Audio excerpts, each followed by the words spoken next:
Summer is here. At Orderly Meds, we know this time is a reminder that life is full of new beginnings.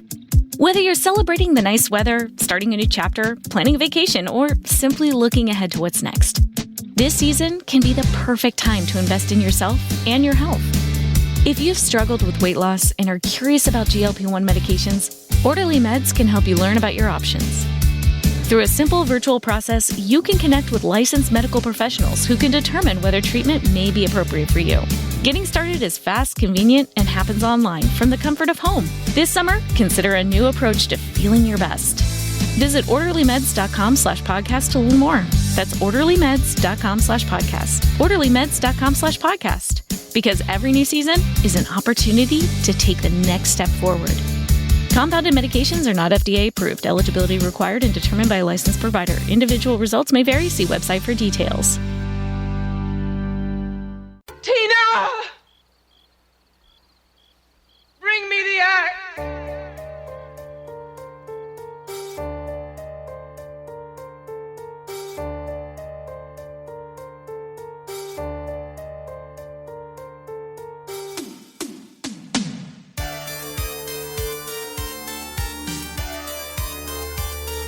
You're listening to Bring Me the Axe. I'm Brian White. I'm one half of this morbid equation, and I'm joined by my co-host and brother, Dave White. Hey, Dave, how you doing over there? Thank you for asking. I'm okay. You know, here's the thing about Toronto. Let me tell you a little something about Toronto, Ontario. You can't find good Indian food anywhere. I have tried about 10 times already, and each time I'm like, I can't. I don't know if I can live here. It's too late now, though. I did. That ship has sailed, literally. I didn't realize that this was such a thing for you. You know, you move to a place, you get so many options everywhere, so many options for food. You don't know what's good, and so I'm just scrolling through the internet, and it's I think people haven't had good Indian food. Maybe it's Canada, so maybe they don't. There's a lot of Indian people here, though, so that would seem unlikely. I feel like it's maybe, you know what? It's me. It's on me. I'm making bad choices. But that's where I'm at. That and Lindsey Graham died. Sometimes you just got to have some naan. Yeah. I didn't know where to go. I was like, I got Indian food and I got a dead Lindsey Graham. Which direction should I go?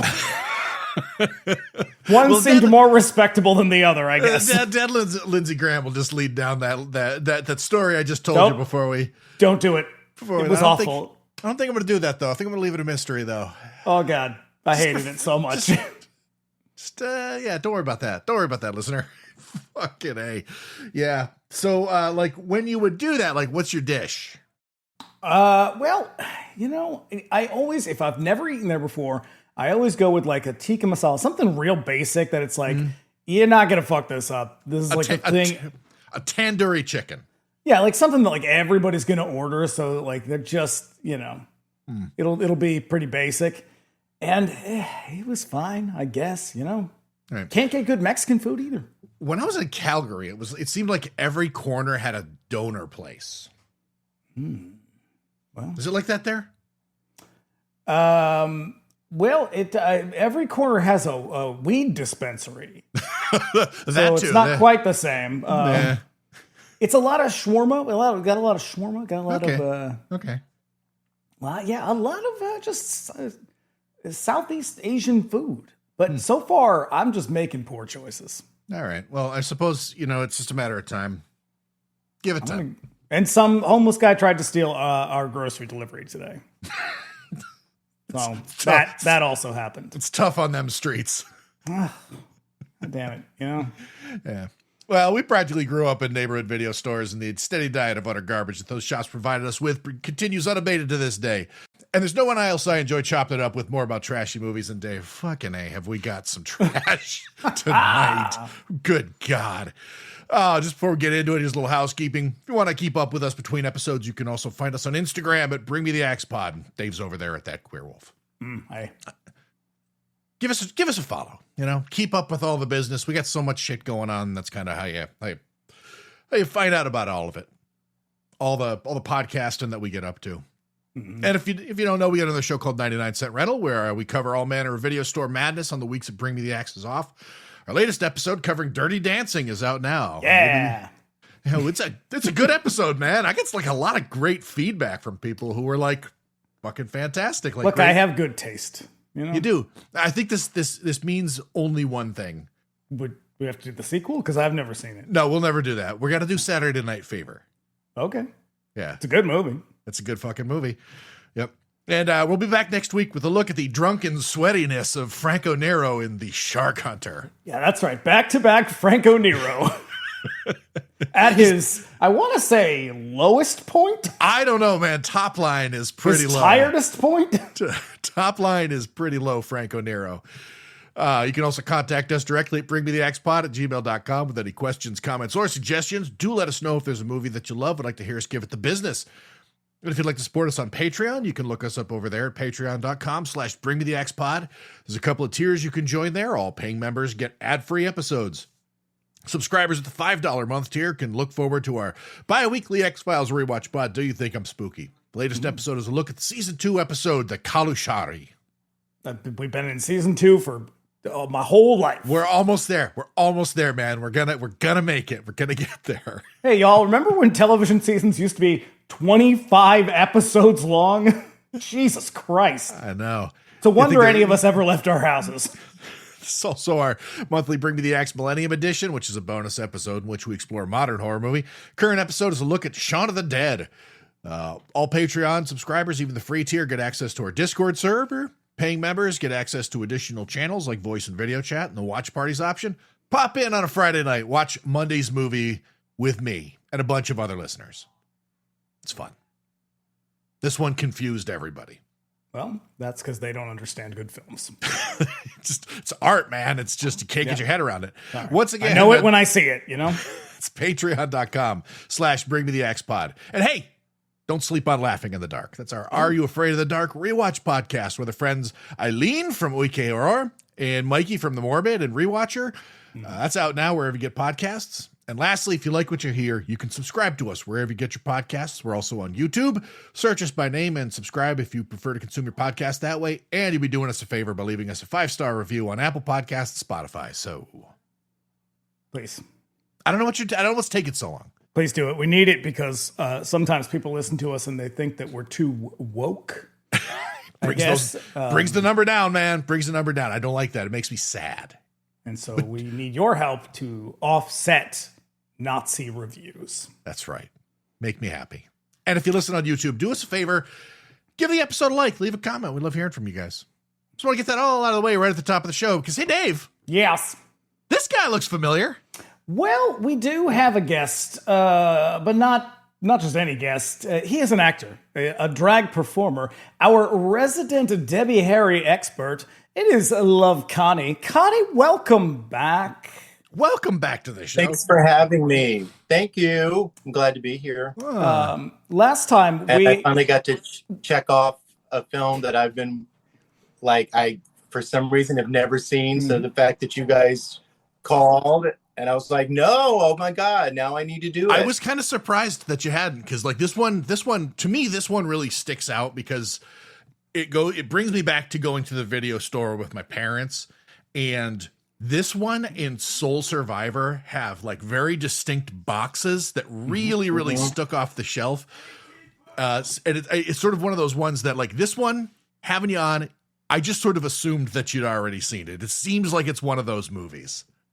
I don't even remember this from my Blockbuster shelf when I worked at Blockbuster on Lemon Avenue in Dallas, Texas.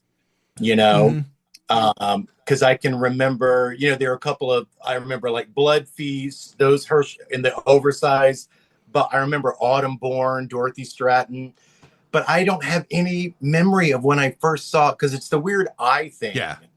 Right. The eye, I guess that's the only poster for it. And I only think I remember, I've become aware of this film in the last maybe 20 years or so. I seriously. It's it came on a video and then vanished. Once that first run of them disappeared, it was just gone. And then I think that is what happened. I think that it came out, and then whoever had the rights probably either lost the rights or let it lapse or whatever. And then somebody eventually picked them up. I think Alamo Drafthouse bought the rights to it eventually and re-released it. Yeah. And so I think it was one of those ones kind of like, what's the Thanksgiving one? Blood Rage. Yeah. It's a little bit like that, where like it just disappeared for like 25 or 30 years. And then all of a sudden it pops up again. In glorious 4K. Yeah. And everyone's just like, I'm sorry, what is this cast? This movie in cocaine? This movie is cast like an airport movie. It's like all the dustiest like people who were like hot in the 50s and 60s in like cases of like half the actors in this movie. They're actually directors more than they're actors. Yeah, it's like, what if Irwin Allen made a really, really shitty movie? It's this. I mean, he did make a lot of really shitty movies. I mean, I can name 5. And I love them all, so don't you dare. Well, before we get ahead of ourselves, let's just clue them in. Here's what we're talking about tonight. There's something. I can't explain it, Raymond. There's something wrong inside, something terrible. No, she scares me, Raymond. There's something I don't know. She's my baby, my little girl.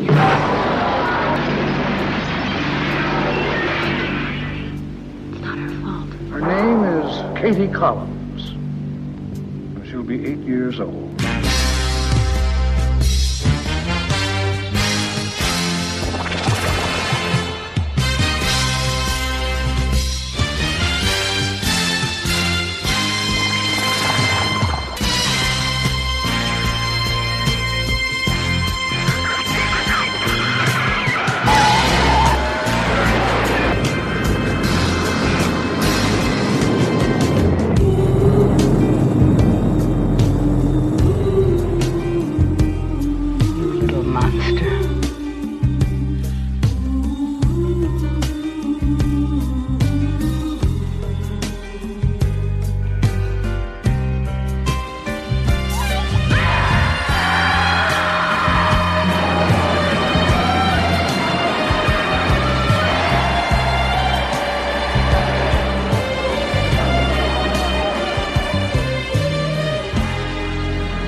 This movie feels like it was written by 12 different people who never spoke to each other. Here's the thing.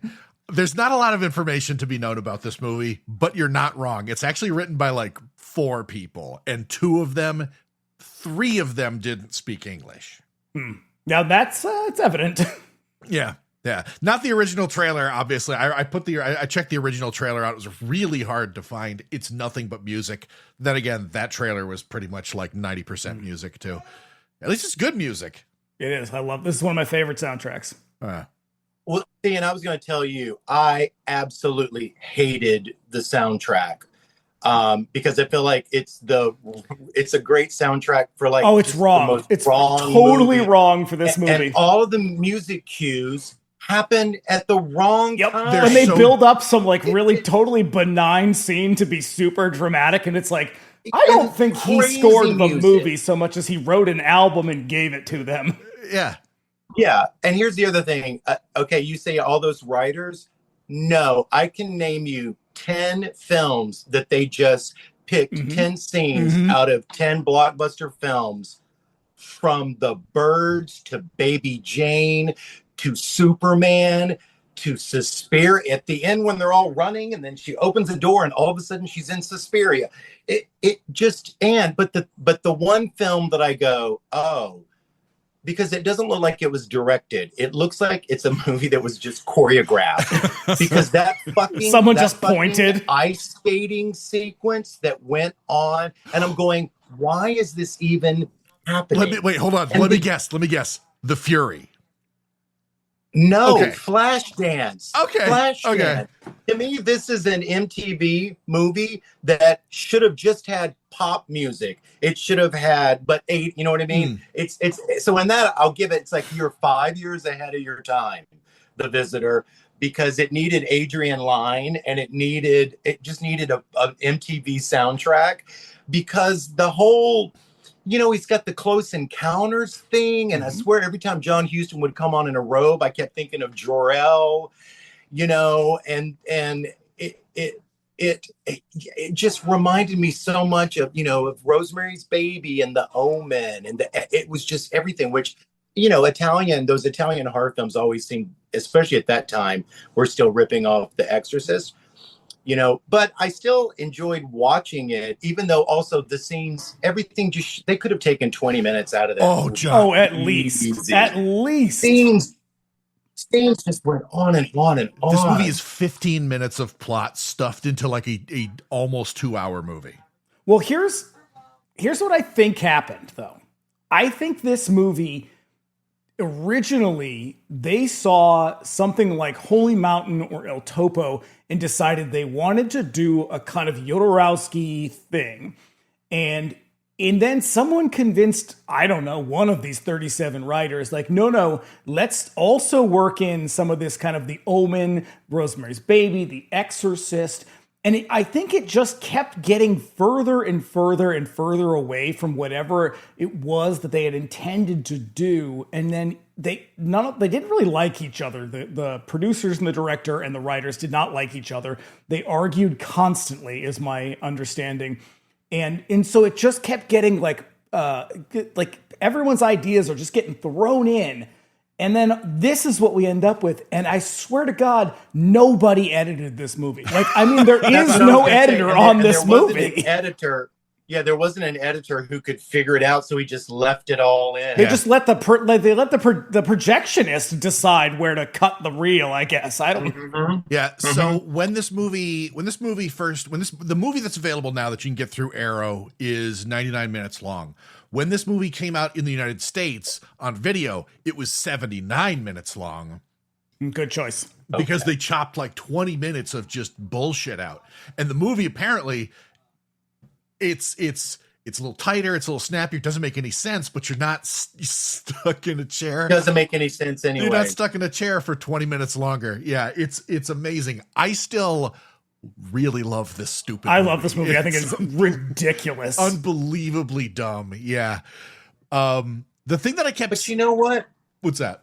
Atlanta, because you're thinking like, okay, here's this movie and it's got all these stars, Italian direct, I guess Paradisi, Italian director. Mm-hmm. Did he do any? Are you aware? Did he? Well, not really. Shall we get into that? I can tell you a little bit about that guy. Sure. Well, I was just gonna say the fact that it's filmed in Atlanta. It's a beautiful looking film, and even the YouTube version, because the YouTube version is, it's the free with ads. Yeah. But there weren't really any ads.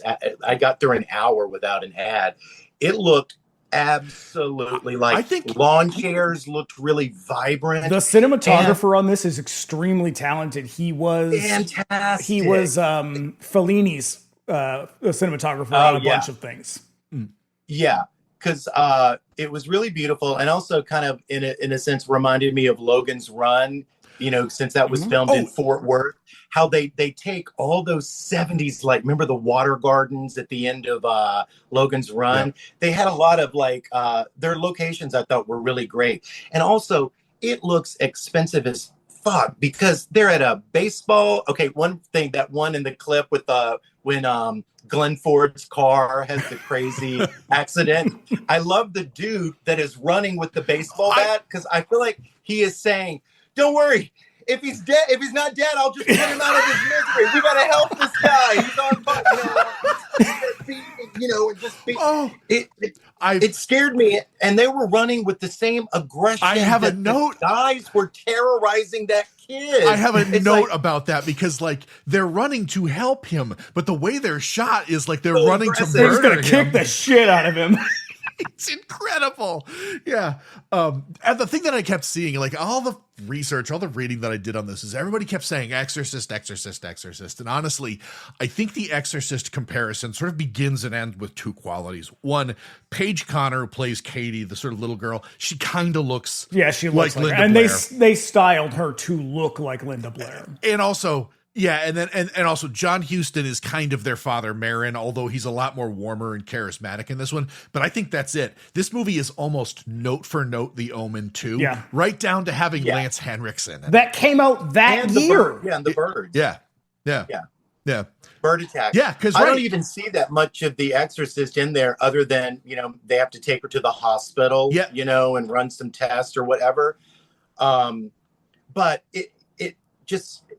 It was like you get to the point, and then they got Joanne Nail in the wheelchair, and then at one point, the director's just going, "Oh my God, you're spin around, just spin around, just spin around," and for no reason, she's like, "I got to spin around," and then Shelley Winters is watching her, and it's just Shelley, jump in, help her out. She's the only one Shelley is the only one, and it's like with every movie she's ever in, it's. The movie can suck, but the minute Shelley Winters comes on, it's like she's going to do something.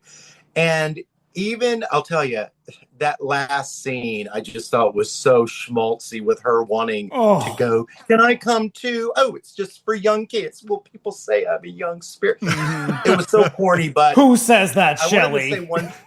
I wanted to say one thing, because there's something that is just glaringly wrong with that Shelley Winters part.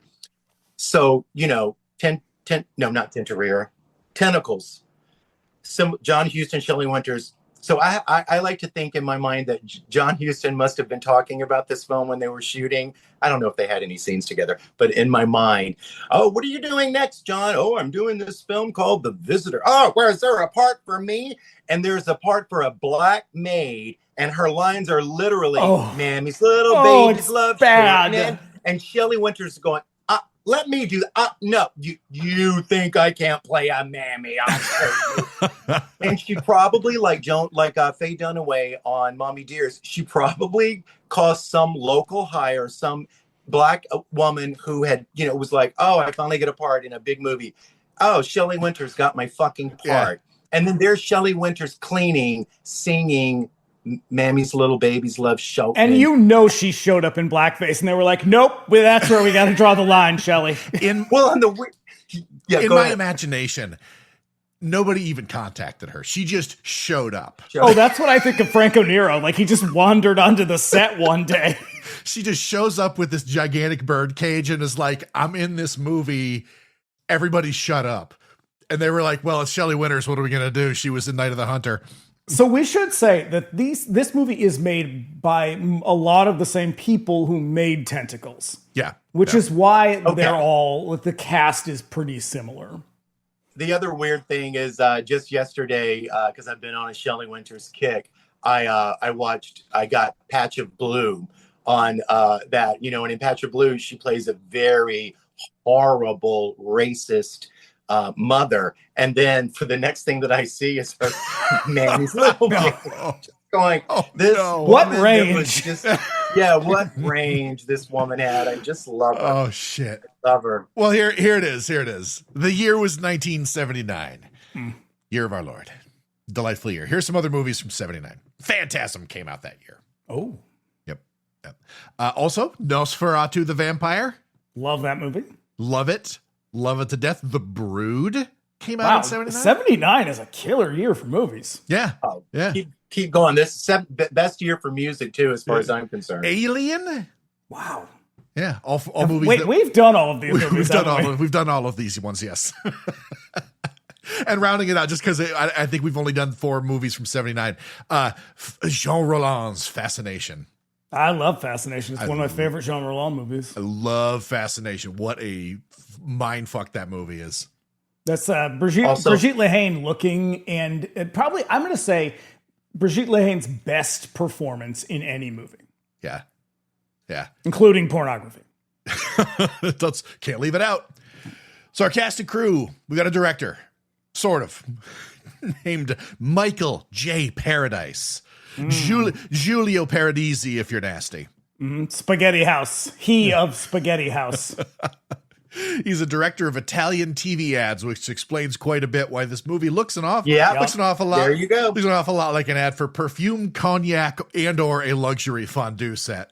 Or like very early MTV, like where it's just like everything is just either incredibly abstract or very literal. Yeah. Like Total Eclipse of the Heart. Yes. He was also first AD for Federico Fellini. Yes. And he was in a bunch of his movies. Paradisi sounded like an absolute fucking nightmare during production. Luciano Comici, one of the movie's writers, explains in an interview on the Arrow Blu-ray that Paradisi had all these ideas for scenes in his head that didn't make any sense in the context of the movie. He had scenes involving elephants. Why? Persone mano gli elefanti. Yeah.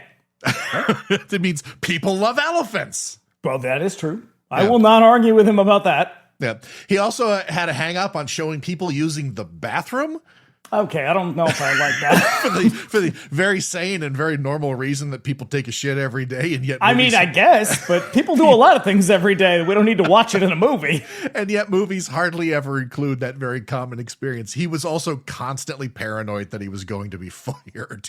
And he thought that Comici was like actively trying to get him fired. Well, because he was. Robert Mundy and Luciano Comici were both like, this guy is a lunatic and has no idea what he's doing. But as a video Asinitis, he was just like, no, we're locked in. Like, this is it. No more changes. This movie went through so many administrative changes and like leading up. Like, it was originally supposed to be distributed by AIP. Yeah. Just like Tentacles was. And then AIP, I think, backed out because they were like, whatever is going on with all of you, we don't want any part of this. This is insane, and your movie sounds absolutely ridiculous. There's also like some legal reasoning that I'll get to in a few minutes. But our cast. This movie stars John Huston, who we last saw on Vacation in 99-cent rental episode about Tentacles. Unlike the film's director, everybody seemed to love working with him and just liked being around John, who couldn't be any Which is happier amazing, just to be because there. most people were like, hey, remember John Huston? That guy fucking sucked Not so here. hard. Everybody, there's a projection booth podcast episode where I had interviews with Lance Henriksen and Paige Connor about this, and they were both like, he was wonderful. He was so warm and just beautiful. I think he was in a really good place in his life when he was making these movies, and he was just the end. Yeah. So he did his time in the 40s and 50s directing some of the most iconic Hollywood classics, and now he's just going to coast and just be generally content and pleasant. Because he had a terrible court case with Montgomery Clift, where he because he made what's the Montgomery Clift movie he made? Not what's the one with Elizabeth Taylor and Montgomery Clift? Not a Place in the Not Sun. a Place in the Sun. I don't That's think not the one I'm It's thinking not of. Raintree. Not Raintree County. I can't remember what it Not is. Suddenly Last Summer. Nope. But they end up in a lawsuit. The Misfits. Yeah. So The Misfits. So they end up in a horrible lawsuit, and it's basically like John Huston goes borderline Trump on him, and just like goes out of his way to be like unreasonably cruel in every possible way. It just sounds awful. Yeah, I'm sure. Depending on who you were, Huston was a wonderful man. Yeah. You know what? I felt bad for him though, because there's that one sequence where, many sequences. If I had to watch him walk down another, that's all he does. A broken escalator, and I just kept going. My knees hurt, and he's got to be 20 years older than I am. And that is that's the longest escalator in, I believe, North America. It was crazy, and there was also that sequence where the little girl was having to just run everywhere, and I thought, how many times did they have to do this over? I hope it was one take and we're done. No. Yeah, according to Paige Connor and Lance Henriksen, he was like a tour guide in Italy and served as a sane foil to Shelley Winters' absolutely insane on-set behavior. In case you missed it, the John Huston we're talking about is the director of The Treasure of the Sierra Madre, Key Largo, Moby Dick, The African Queen, and The Maltese Falcon. Yeah, he's also Angelica Houston's father. Yep. And I believe Danny Houston's father as well. Mm-hmm. So we've also got Joanne Nail. whose credit list is remarkably short. You either know her from this movie or from Switchblade Sisters, which is a legit awesome piece of exploitation. Maybe. Or the Gumball Rally. That's what I know her from. Really? Again, see, when you think 1979 in that era, and also there's AIP and Crown International, but I remember seeing Gumball Rally when I was a kid for matinee in the late 70s. It was her and Susan Flannery. I watched it again recently. I hadn't seen it since a kid. It's before Cannonball Run and all. I mean, I loved all those. Eat My Dust, the Ron Howard one. I love Smokey and the Bandit. I guess there were more takeoffs on Smokey and the Bandit and Convoy. I'm gonna say something brave. I think Gumball Rally is a better movie than Cannonball Run. Seriously, I mean, it was great. It's and they had cool cars, super fun. I know a kid. You know what? I knew a kid I worked with for a little while who would do those rallies. Like, there's apparently several of them around the country, and like also throughout Europe and stuff like that. And the shit those people do in order to like floor it across the country is nuts. There was a guy who would drive with his headlights off in like a really, really fancy, like high performance vehicle, and they spotted for traffic with a helicopter that flew overhead. That's the kind of people who run those crazy ass rallies. Yeah. Did she do anything else aside from these three films? Full Moon High. She's in Full Moon High, getting her butt bit.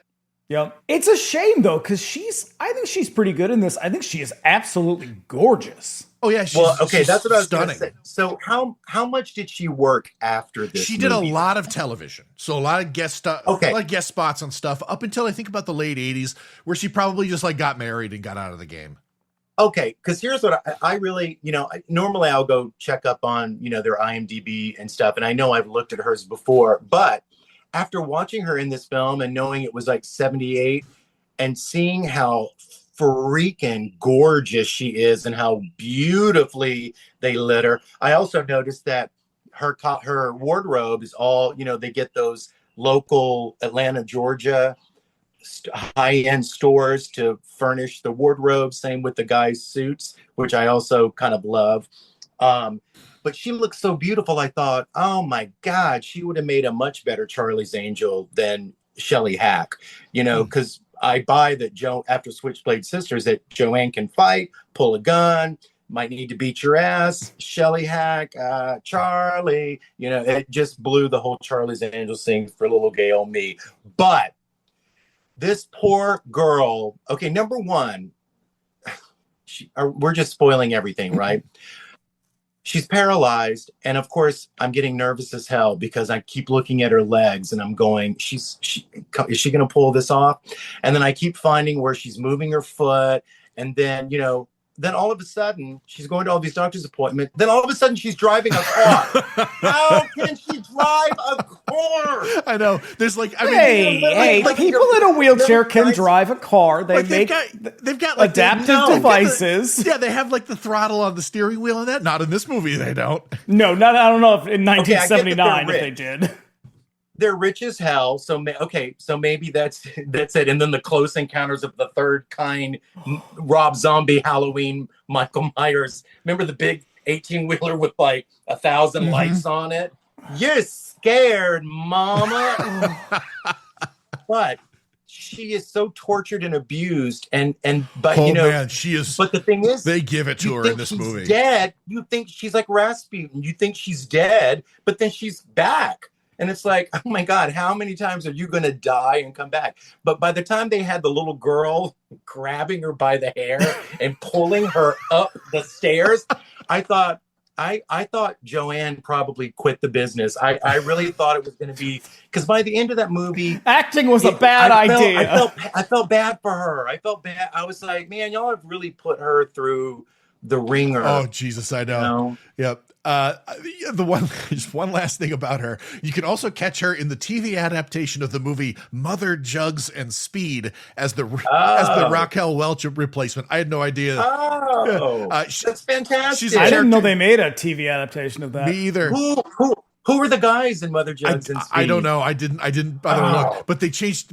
I'm much more interested in that. They changed her name on the TV show because, like in the movie, they call her Jugs because it's Raquel Welch. But standards and practices on TV can't do that. So they made it so that her name is Jennifer Jugston. Oh, come on. We all know. Somehow that makes it worse. for standards and practices. Yeah. And then we're rounding out our cast with Mel Ferrer, just one of many accomplished actor directors who were lured into this movie with a nice pleasant trip to Italy for a few weeks.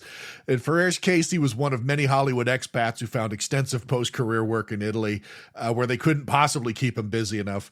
Ferrer was famous for Scaramouche, The World, the Flesh, and the Devil, in the epic adaptation of War and Peace. I think he was married to Audrey Hepburn at the time. Oh yeah, they have that son who's in that Peter Bogdanovich film. They all laugh. The one with John Ritter and Dorothy Stratton. He's the husband of Dorothy Stratton, but he doesn't. His whole thing through the whole movie is he doesn't speak English, and every time he's in a scene, he just goes, "Huh? What?" And that's all he does. Classic. Yep. Yeah. By the 1970s, he was appearing in significantly lower profile, but I'd argue vastly more entertaining Italian fare like this movie, the absolutely fucking insane Exorcist ripoff, The Antichrist, and one of my favorite Sergio Martino movies, Suspicious Death of a Minor. I don't know why you like that movie so much. It's awesome. It is so good. Fine. It's a little boring. It's so good, and it's also really, really funny in very inappropriate ways. Yes. There's also Shelley Winters is in this. Sam Peckinpah is in this. I'm not sure if he even if he even realizes it. And Glenn Ford has a part too. No, but the thing about Glenn Ford, you got to remember, Glenn Ford was in Superman. Yeah, the same year. So he was riding high again. But did you guys notice something about Glenn Ford in this movie? Lip cancer. Now I'm kind of a weirdo. Go ahead. Is it lip cancer? Was that what? Oh yeah, he's got this. It looks like it. He has a huge herpes, like a cold sore. He very obviously smokes his cigarettes on that side. Interesting. Because and when you just showed that trailer, I don't know if that is an original, but there's a quick shot of him, and I was trying to look at the lip, and it looked really red. In the version I saw, and it's very obvious. Digital. It's very obviously made over. They've got something. Yeah. But just a weird side note: when I saw the first Death Becomes Her, the first Devil Wears Prada on the big screen, Stanley Tucci had a little herp. I mean, the screen was so big and it was high def, you could see it. And I thought, why did they not? I'm going, oh my God, just make up. Since I have seen that movie again, it's gone. So I think they had to go back in and digitally get it off, because it is, now that everything is high definition and 4K and all that stuff, it's, you were never when the porn star, you were never supposed to see Glenn Ford that close. Exactly. It's like when they started doing high def porn in the 90s, and those girls were like, oh my God. Yeah, I couldn't take my eyes off it. Every time he was on scene, I was like, oh, he obviously smokes a lot and smokes on that side of his mouth. Got it. I actually did like the bird attack scenes in this. I thought they were kind of fun, and just everyone has to do that behind the bird, and then there's an eye. Wow. But that whole scene with him again, well, and you keep saying, and they get a free trip to Italy or something. No, they had to go to Atlanta, Georgia. Well, so half of the movie was shot in Italy, which is, according to Lance Henriksen, Franco Nero stuff. 100%. Right. But according to Lance Henriksen, that's pretty much why they all agreed to do it, was so they could just go and spend 2 weeks on the Italian Riviera, because that was kind of what they were promised. Because, most of those guys are in and out in a day or two. You know what I mean? It's like they die off pretty damn quickly. So I've always been fascinated with that, too. It's like, okay, how long were you actually there that you got to shoot this? Shelley probably did her shit in 2 days, And then just lingered on the set for the rest of the time. just doing script notes. By that time, they were just collecting paychecks. And you got to remember, no one even knew about videotapes back then. You know what I mean? So they're thinking, ain't nobody's gonna ever see this. See this shit ever. Well, when they shot we Tentacles, Shelley Winters kept trying to rewrite all of her lines, And so, or in Boxcar Bertha, she did the same thing to the point where like James Nicholson had to be like, okay, look, we're not going to make this movie if you're not going to do it by the script, okay? Oh yeah, no, we're eventually going to get to Incubus a little later on this year, and so good. And John Cassavetes rewrote like I think something like 75% of the movie, which is wild because the number of times they say so much semen in that movie is insane. After a while, it's like he's fucking with them. He's doing this on purpose because nobody's going to say no to John Cassavetes. Someone should have probably. It's interesting though because when I was listening to the director's commentary on A Patch of Blue, and she has to say like N-word and calls her daughter who is blind a dumb. She has to say really, really ugly stuff, and the director was saying how she really had a hard time with that. She's like, she did not want to say those words, and he said, "You have to say them." And that's when she said, I'm just going to trust my director and I'm going to do it. And then she gets her second Academy Award for it. Yeah.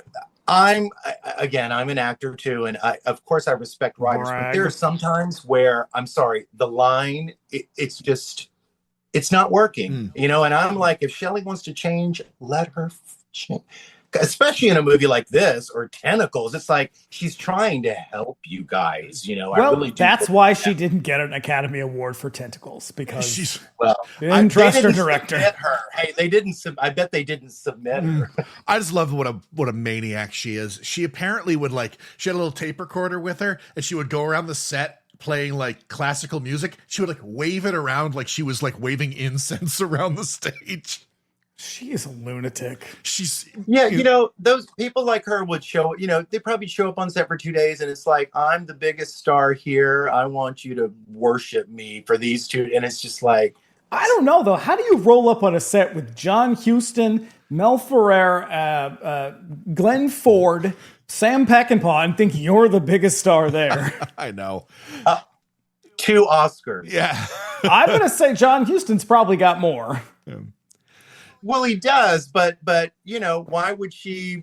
Why is she going to kowtow in the presence of John Huston? Oh, she didn't kowtow to anybody. Nah. Even when she maybe should have. Oh yeah, she can be. Like you've seen those Tonight Show things with her and Oliver Reed that are to the point of just both being insufferable. But two of Hollywood's worst people. I don't remember. Now her. But you don't really mean that, do you? Shelley Winters and Oliver Reed were like the worst. Wait, 2 of Hollywood's worst people? He definitely was. I think she's one of the greatest people. If you've never read her book, the stories about her are so bad. Though. I love Shelley Winters so much. There are so many stories about her that she was just she wasn't like Faye Dunaway bad, but you know what? Those people can just tell them to kiss your ass. Seriously, seriously, go fuck yourself to anyone who says anything about her. It's like if you have never read, she did 2 books, Shelley and Shelley 2. They are the most entertaining books, chock full of stories. Great experiences. Her story about fucking Robert Mitchum on the set of Paramount, it is hands down, it is one of the funniest stories ever. Everyone had left. They did a quickie, and as they're both trying to leave and get away, he called out to her. He goes, "Hey, I don't know your name." And she goes, "Sonia Epstein." I don't know what. Look, that gives me chills. I think that is funny. But her going, I can't say Shelley. Sonia Epstein. I think she's the best. I think she's the best, and I love it. I love it whenever she shows up because whenever I do the reading on this stuff. Every story involving her is just madness. But that's just that easy thing. Again, it's like I'm the one that has to champion, nutty Sean Young and defend her. And it was just big lippy, Sharon Stone, it's like, I like those women that just give it back. And it's just interesting. It's like, oh, she's crazy. And it's like, well, who isn't crazy in this business? It's like, John Huston's fucking nuts. Yeah, but like in a really bad way, like in that way that you probably don't want to know about. So I don't know if we mentioned this in our Exorcist episode, but the genesis of this movie lies in Ovidio Assanides' attempt to secure the rights to The Exorcist among the numerous other people who were scrambling to get that movie made. Assanides was partnered up with AIP at the time, and never being one to halt IP theft, AIP, seeing the writing on the wall, passed, but our dear friends at Film Ventures International released Assanides' attempt to make The Exorcist anyway, and released Beyond the Door nearly a year after The Exorcist in 1974. And then they ended up in court over accusations of infringement in 1975, where the court settled in WB's favor. I'm surprised they didn't just like have a chair with his name on it for the rest of the 70s. I know. Not one to learn jack shit from a costly copyright infringement case that left them out $2 million in a portion of the movie's earnings.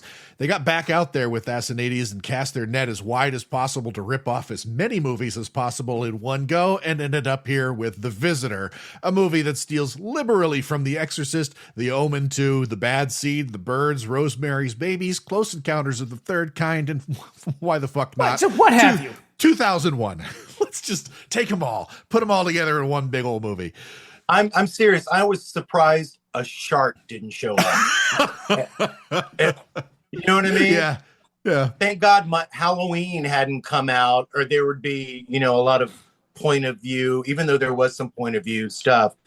It just blew my mind how many just blatant, and why, it wasn't necessary. Because I'm telling you, they got to a point where they were just like everything, just like every idea. Nobody was talking to anybody. They just were like, just finish the movie. Yeah. We want to get out of here and go home. This is written primarily by Luciano Comici from story notes by Paradisi and Assanides. He, a writer for American television, was hired pretty much because he also spoke Italian fluently and was expected to make it all make sense. Paradisi hated everything this guy turned in, and as it included none of the strange ideas he was coming up with, that also did nothing for the plot. In my last note, the original title of this movie was Stridulum. It is the Italian title. Yeah. It means to make a harsh sound. Like the sound like a bird makes when it screeches. Yeah. And man, does this movie have it going on. This has the harshest audio mix of any movie I've seen. Yeah. Yep. So I don't imagine you've got reviews. I sure do, actually. Oh shit. I did find some because a lot of this movie is shot in Atlanta. I have a couple from Atlanta and one from Alabama. Okay. So I'm going to start with Scott Kane, Atlanta Journal. The kindest thing which can be said about The Visitor is that Atlanta looks good and is photographed in a multitude of striking ways. Unfortunately, the movie is silly, incomprehensible, and unconvincing. The script is filled with such gaping holes that scene after scene bleeds away into incredibility. They're not wrong. Here is Richard Zeglia, Atlanta Constitution. I can think of no earthly reason why anyone in possession of his faculties would want to see The Visitor, except for the dubious pleasure of seeing a few shots of a familiar Atlanta landmarks. The best the movie can offer are a few shots of a crazed hawk plowing into people's faces. And this is Kenneth Shorey, Birmingham News. Okay. If you think the movies being made in Birmingham are bad, wait till you see what's been made in Atlanta. There's almost no describing The Visitor. It literally defies analysis. There was one website that I got a whole bunch of information about this from that had like a bunch of posters and like news clippings of like Atlanta newspaper listings for this movie, and the big selling point for it was shot in Atlanta. Yeah, there's a ton of like articles, interviews with that girl because she's from Atlanta. Yeah. If you couldn't tell, did she do? You said you had an interview with her. I found a couple. Yeah, she was on the Projection Booth podcast like a couple of years ago. When I think we're around the time when Was it Alamo who was restored this? Alamo, yeah. Yeah, I think it was around that time, like Mike White from the projection booth got in touch with her and they talked about it. She didn't do any more acting work A or bit, anything? but like she was like girl number 2 in a birthday party scene, and I think she's in Little Darlings as like another sort of such one of background. the kids. Yeah. Oh, because that could have been. I wonder where Little Darlings, was it filmed in Georgia? I don't know. I do not know. It seems like such a California movie, but I can totally see. But I was going to say I could also see it kind of set there. But yeah, her whole thing, her whole background before this and probably after this for a little while was TV ads. I was also wondering, is she doing? She's doing her own gymnastics in it, but those are doubles. Those were really good doubles. Because I was like, is she skating? Because, oh my God, that girl, she's a little unnerving, but I'm like, if they got a young girl in Atlanta that can do all of that, then go for it. Yeah. It's so funny. Her accent, it'll come to me when you guys start talking about something else, but please, mommy, I'll be good. Don't leave me here. Yeah. It's so, Scream for Help, that creepy ass Michael Winter film where it's this girl who's, you don't know if she's 16 or she's being played by a 20, but it's lines like, he was just trying to come over and get me, but he said he wanted to pop my cherry. And it's like, stop making these little girls say this shit. Oh God. As an older man, it bothers that me. Scene where she's like kind of threatening Glenn Ford. Yeah, she's like, you old pervert. Yeah, and you can tell Glenn Ford is like, I need to go. I need to leave. I need to leave here now. Where'd the toy bird go? And she's like, it's up your ass. It's very John Waters. That's because it's that Southern accent, and then it's like, and then filthy words. I also love all of the local hires, the 2 black guys. Oh my God, they're for AAA. They're the or best. The nurse at the hospital is my other favorite, where she's we haven't seen you in forever. It is, and that's probably like the mayor's wife. Mm-hmm. You know what I mean? Yep. I think that's so interesting. Do you know the budget? Because it's about $3 million. No, it was 800,000. Not by the end, it wasn't. Okay. Because the distributor had to pump a ton of money into it. They promoted the shit out of this movie, and yet it went nowhere. Yeah, its theatrical run, it pulled in $300,000. Yeah. Wow. And it never even had a midnight, perfect midnight movie. It really is. Stay awake. This is, maybe it's, I don't know. It's perfect, like midnight movie fare. Like get high and go to the movies and see something incredibly stupid. I still think it could be something fun. Like the whole time, like there was one time I had a 30th birthday party and we watched Logan's Run and we were playing Bjork's Post album. And if you listen to Bjork and watch Logan's Run, it's like, oh my God, this work. I kept thinking about Bjork again, and I kept going, this needs like just a full-on Bjork soundtrack. It's like Bjork's anything. Post and then Logan's Run sync up like Pink Floyd and then the Wizard of Oz. I mean, that ice skating sequence is more choreographed than an Olympic routine. And then it ends like a scene out of Foul Play, where they're crashing into the Italian restaurant, and then all of a sudden you're just missing a pizza dough to land on someone's head. Yeah, no, that scene actually reminded me of the scene in The Fury when when the sidekicks go to the amusement park in the mall in Chicago, and all the stuff comes crashing through the windows. Like that's what not to try and figure out, but I'm just like, what is it about John Huston running up and down stairs and her spinning around? And why is she beating the shit out of these guys? Yeah. Why is that scene in the movie at all? Exactly. That's why I kept wondering if the girl skated, because I was like, I wonder if they had to film a specific percentage of the movie in the city in order to be eligible for some sort of tax break. That's usually how it works with these film commissions. Is like you come in.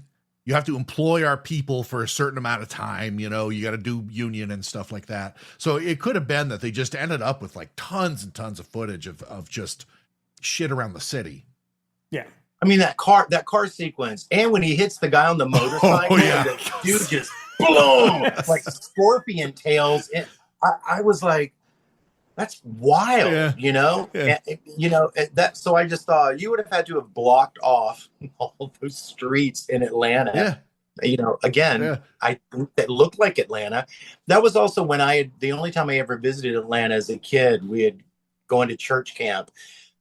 And it was before it. That's what was nice about looking at this movie is the skyline to Atlanta. It was just, you know, that one hotel, I guess the Sheraton, the circular mirrored building. Now, I remember the one picture I took of the skyline was that building because I was like, ooh, that building's so cool. Now you don't even notice that building anymore because Atlanta is so huge. So it's, you know, if I lived in Atlanta, it would definitely be a film, you know, I'd really want to check out to see, you know, if those locations, you know, what they're like now.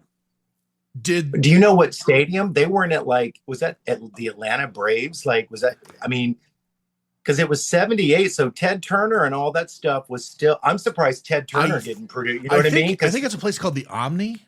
Yeah. Okay. Yeah. The Omni. Yep. Yeah. Yep. Yeah. Did the IMDb have thoughts? Well, yeah, but they're all what you'd think they would be. Right. Yeah, fuck those guys. It's just like people being like, this movie's dumb. It's like, I know. Yeah. Well, that's where I disappeared to. I was like, let me go grab my 2 Shelley Winters books and let's just, not a peep. Damn. Not a peep on these, man. Yeah. It's always sad when they don't talk about them because you're like, that's what I want to hear about. Yep. Well, anyways, we're going to dive into this movie right after these messages. All right. Shall we get into this? Please. All right. So we open the sun dawning on an alien landscape. A shadowy man in silhouette rises to meet another shadowy figure on the horizon. It's all kind of wild. Or is it?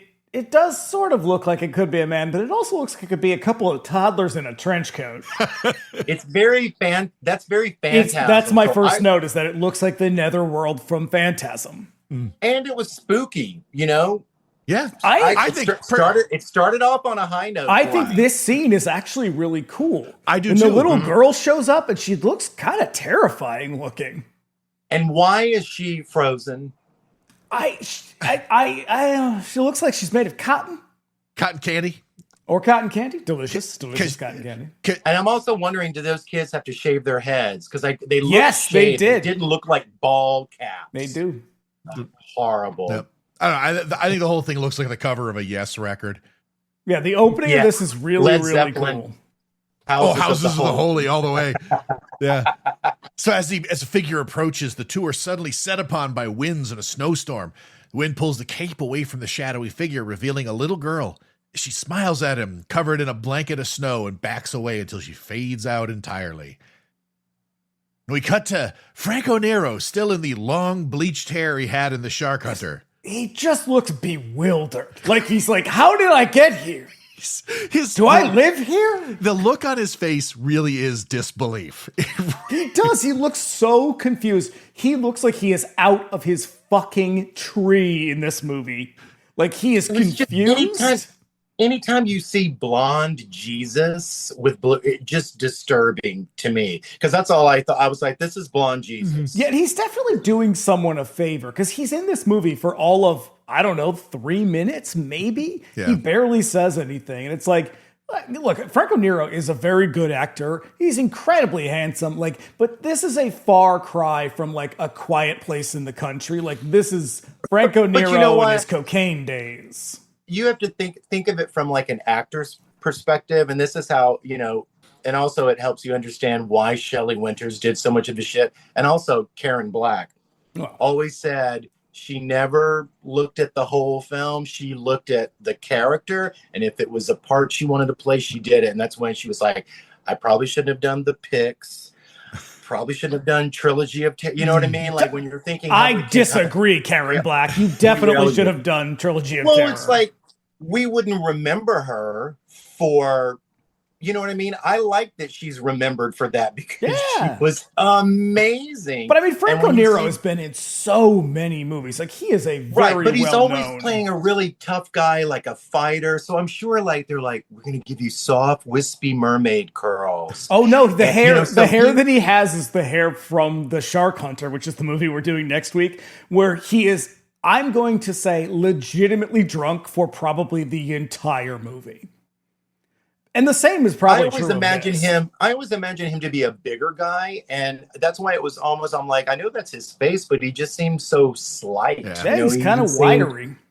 Yeah, but he is a really, really good looking guy. But again, I'm thinking he might have just, they get so typecast with action hero stuff. He was probably just like, oh, let me play a healer or whatever. I'll play Jesus because I think he's supposed to be Jesus. Yeah, it's blonde Jesus, but he looks more like creepy ass dude. That Larry Cohen film, God Told Me To. Oh God, the Richard Lynch plays. Richard Lynch. He was giving me Richard Lynch vibes in that blonde wig, and I was like, I don't trust this guy. Yeah, no, his name in the credits is literally Christ-like figure. And that's added. That's added now. He wasn't originally credited at all. Yeah. Now, he's a Christ-like figure in white addressing a room full of bald children, also in white. He tells them a story about an evil being named Satine. Not Satan, Satine. Yeah, just Satine, TM. Okay, see, naive me, I didn't even pick up on that. Well, yeah, because the counterpart is Commander Yahweh.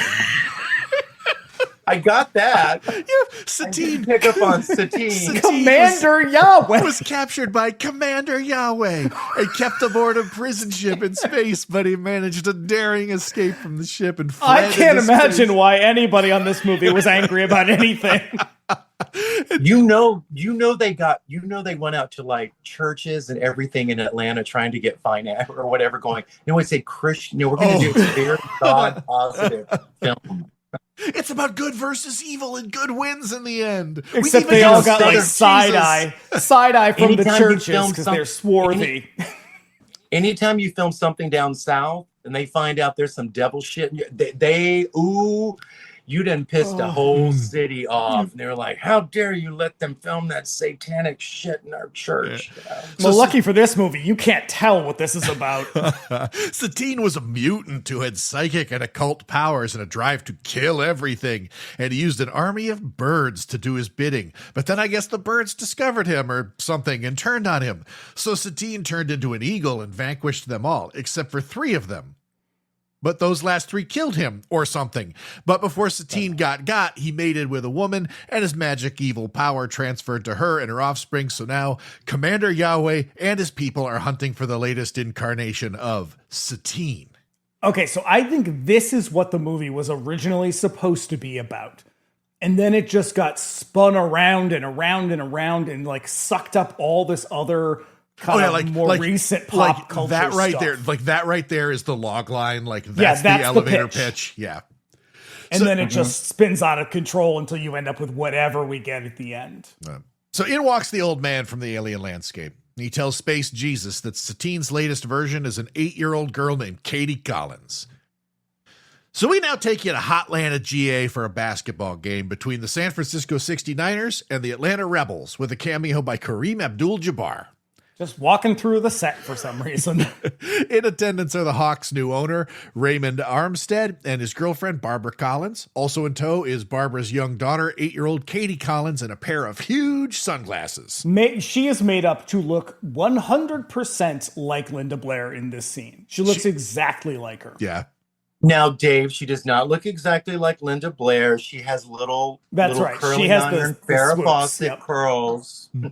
So the reason she got cast in this movie is because she looks like Linda Blair. Like, she didn't audition for it. She just got cast for it. That's how she ended up in it. So the game is tight. Both teams are putting up buckets. It's hot. The crowd is going fucking crazy. Clock is running down on this period, and the score is down to a single point.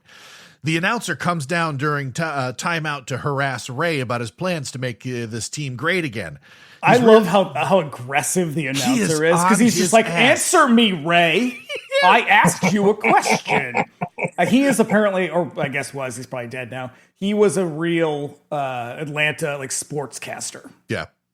Ray has a weird background and won't tell him where his fortune came from. Not that that's any of this guy's business, but, you know. With the game back on, it's back and forth. Atlanta could win this, but Kareem is just relentless. Katie gives him a sly look from the court side, and Jabbar runs the ball down in the last few seconds. He puts the ball up as the crowd rises to its feet. He's about to sneak it out for the buzzer beat, and then the ball literally explodes in his hands. This scene you were describing unfolds over what feels like 45 minutes. This goes on forever. The clock runs out on this game and Atlanta wins, and not a single person in the arena stops to say, hey, quick question. Did that ball just literally explode? Well, that's going to be a bit of a metaphor later on. The ball exploding. Cut to Ray's posh penthouse apartment. They just got done fucking, and the pillow talk has this acidic and weird quality to it. Yeah, he says, how come you don't explode when we make love? Yeah. Like, literally? Hey, he's like, hey, you can stand and make a little noise, kid. Oh, so all of this scene, this was not scripted. The whole thing is ad-libbed. And it shows. It is so awkward, because then she's like, you know who I really love? My ex-husband. I really wish I didn't divorce him. And it's like, hey, lady, there is nothing more romantic than laying in bed talking about how much you love your ex-husband. She drops some expository monologuing about her ex-husband. 7 years on since the divorce. He was a good guy, but, I don't know, actually. No, neither do I. Also, I'm not normal, and I'm terrified of my daughter. You keep pushing me to have another baby, and it'll be the end of you. So let's just table that shit for now. So when you said the filmmakers, a bunch of them did not speak English. One of them is the director. Yeah. And so he speaks a little bit of English, but not much. And so there's so many scenes in this movie where you can tell that he was just sort of like, do something. And they were like, could you be more specific? And he was like, no. And so they just had to kind of make it up. This is one of them. And it is so awkward. There are some moments with Shelley Winters that also really feel like that. But she was just Shelley Winters probably that's all probably ad-libbed. No. I mean, the shortening bread for sure. No, I'm certain that is scripted. Yeah. Actually, it probably is. Italians, they would be like, what is racism? It's Atlanta, Georgia. It's going to be all stereotype for any, and I'm certain it had to. Come on, you think they really thought? No, let's get a white maid. Yeah, they were going to cast. That was written for a black. Remember, they're Italian, so they don't have the same contextual understanding of racism that they would have had if this was an American filmmaker. But the minute they step foot in Atlanta, Georgia, they got it. They don't speak English, so I don't know. Let's get a little of this Bill Cosby Uptown Saturday Night flavor in this thing, And so I love how you are like, Shelley Winters is the hill you will die on. Come at me, Shelley. I've had it. John Huston's great. Shelley, I don't like John Huston either. Back at Barbara's place, we find Katie talking to her pet hawk in front of a giant game of Pong. Babysitter is in the other chair, and at first kind of looks like she's dead. Katie gives her mom shit for leaving her alone all the time, implying that she just dipped on the babysitter and saw herself over to the basketball game on her own. That scamp, that rapscallion. Well, I mean, how long has the babysitter been asleep? I know that also. Katie, and how did she get there? Katie's got legs. She's everywhere in this movie. Yeah, she is. Over at see, I didn't even think of. But they were making love. Is it the same night? So they went to a basketball game. Then they came home and had sex while the babysitters. No, they're at his house. So they're at Ray's place when they're doing that, and Katie is at Babs's place. Yeah, because that's also weird to me too. Is like she, the Barbara or whoever, she doesn't want to get married. Is she just wealthy? Because these apartments are. No, it's kind of implied a little later on when she goes over to the hospital to her ex-husband that this was like an upgrade, like a society upgrade for her to hook up with Ray. Because before, his whole thing that Dr. X of hers is that he works like a free clinic.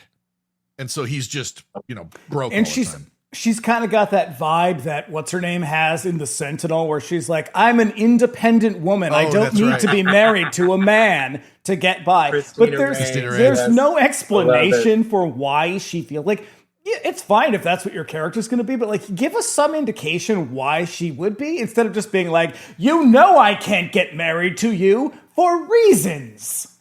That's it. That's all we get. Yeah. It's always good to have a slightly feminist point of view when you're going to abuse and beat the shit out of that character. In so many different ways. Oh, man. Yeah. Now, over at ATX, the second worst airport I've ever been to, we I find... was going to say it's the first worst airport I've ever been to. No, first worst airport I've ever been to was Montreal. Okay. All the goddamn signage is in French. What the fuck, Montreal? Well, that's actually, that's going to be on you and less on them, because they quite famously speak French there. Right in the middle of goddamn Canada. So we find the mysterious old man making his way through customs. His name is Jerzy Kolsowitz. Okay, no, it's not, because that's not a name. And he's the least Polish dude you've ever seen, but I guess we're rolling with it. The guy, the customs guy is like, is this your first time in the United States? And he says, yes. And it's like, well, that's weird. Your English is impeccable. Yeah, he says, like, what's your business here? And he's like, just visiting. And I'm like, I'm not sure you can say that. They want to know what you're doing there. You can say that once or twice, but as someone who travels back and forth quite often, you can't say that more than a couple times before they're like, okay, you need to be more specific with us, I think. So now at a weird old gift shop in town, we find Barbara and her sister shopping for a gift for Katie. They find this weird bird toy that keeps repeating, I'm a pretty bird. Remember that for later. And then they have it wrapped up for her in a nice gift box. Now, elsewhere. Also, I love that you skipped past the fact that when she shows up, so the babysitter is not dead, but she spins the chair around and it looks like she's dead. Yeah. And it's kind of like maybe she drugged her. She didn't. I think she's just supposed to be sleeping in like a big adult onesie or something. But also, then she goes into this like short monologue about killing people and how she wants to kill the babysitter. And I was like, I'm no expert on children, but I'm pretty sure it's not normal for them to talk about killing people with quite that much sincerity. She's like, well, I didn't kill her, but I wanted to. Like, okay. Yeah. You don't need a babysitter. You need a locked facility. Elsewhere in the city, Jerzy and his skinhead dude climb into a burned out tenement building and climb up to the roof. Yes, this place will do. Bring up all the other skinhead guys with boxes full of space stuff. Okay, is the thing, so what they're going to do is they're going to set up these like big, I don't know, light boxes, I guess, or something. Sure. Are those supposed to be like transporters? Like how the other people, like how the other alien, you're supposed to know the answers. Well, because it's also, it's like, because once we started with these timeline things, and it's like, we haven't even talked about Carrie, because that was the other thing is I'm going, did she make the babysitter with her little whatever power she have go to sleep? The same way did she astral project herself to the basketball game? Everything's up for grabs in this movie. Also the bad seed. We're getting some bad seed here as well. They're literally pulling from every movie ever made. Ever made if it's a thriller. But also those boxes, when I did Six Flags, we did an Anne Margaret number where we had light boxes and they were on wheels.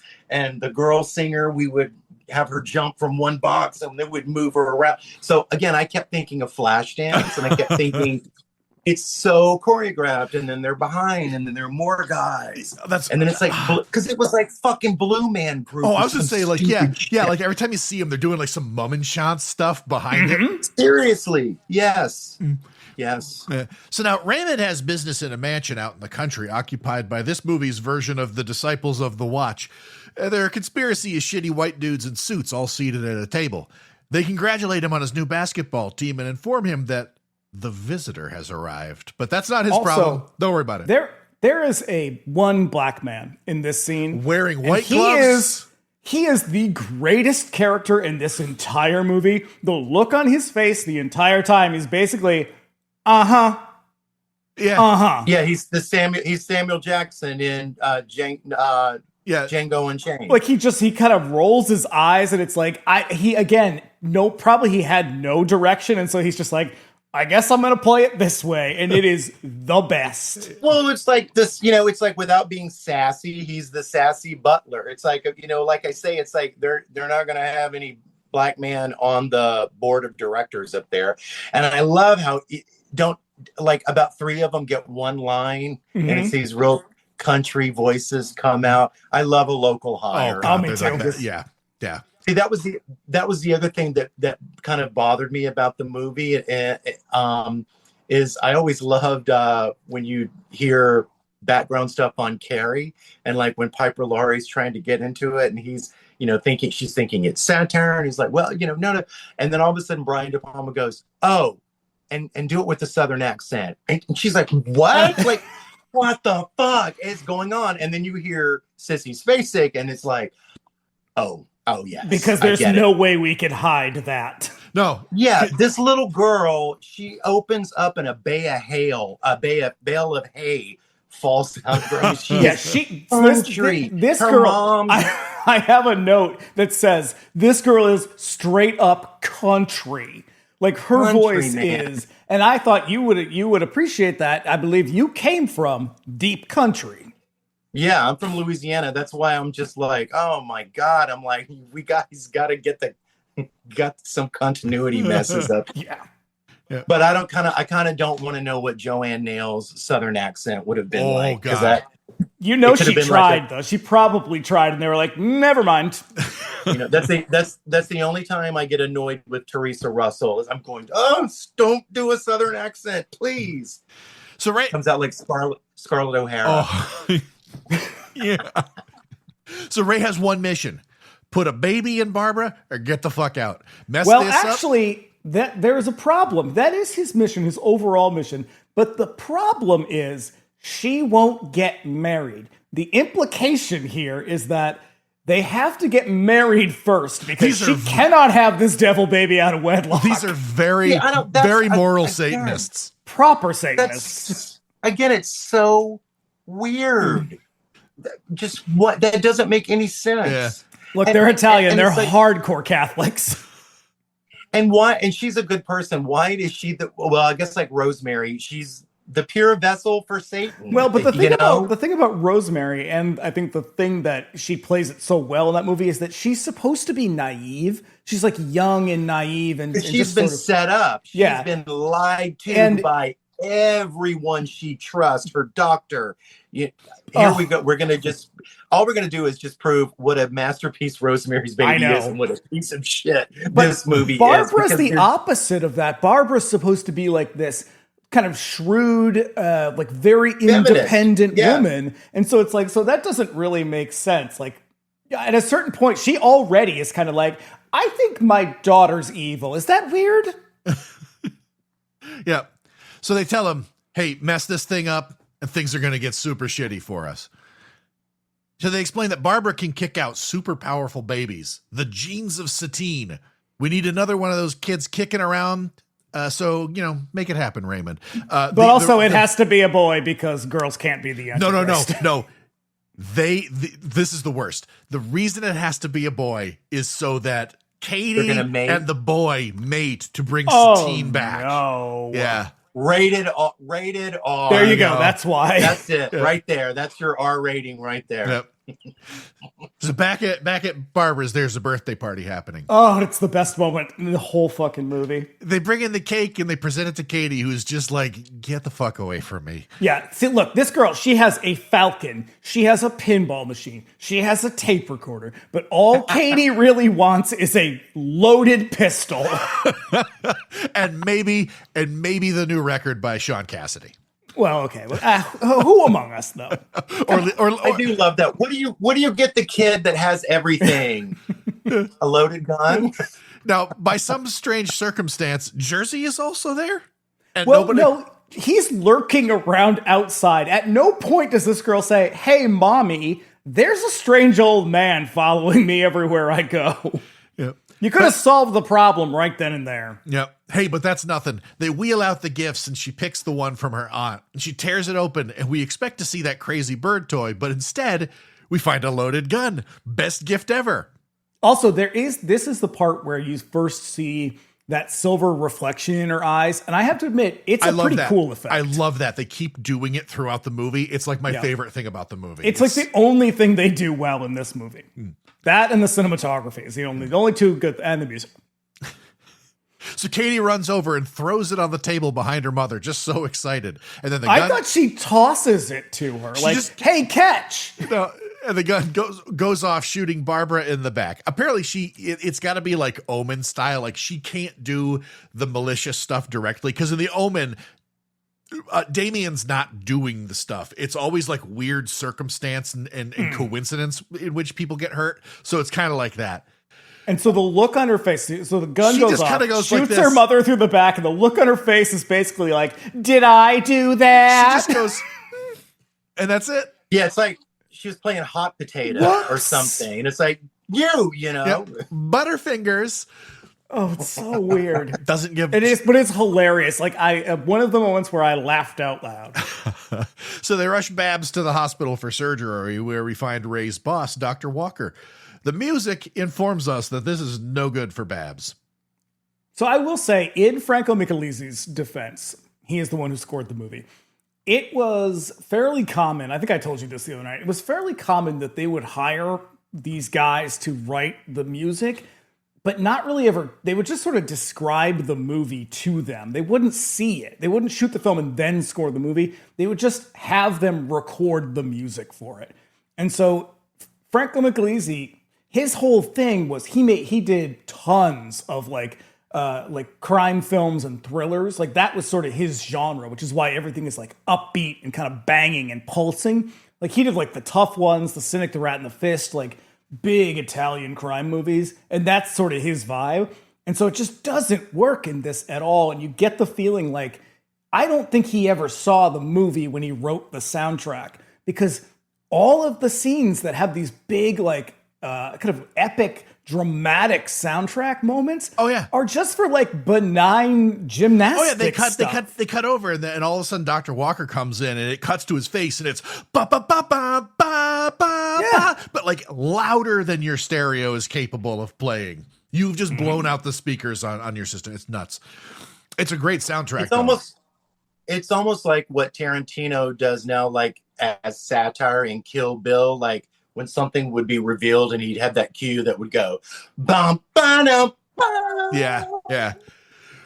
There's also that one, like that opening piece has that one section as it ends. It's so Pino Donaggio with the blood pulling, bum, bum, dun, dun, dun, dun, dun, dun, dun, dun. There's some chord progressions in there that I'm going, okay, it sounds like he's trying to do that. But then you're thinking... Probably the other way around.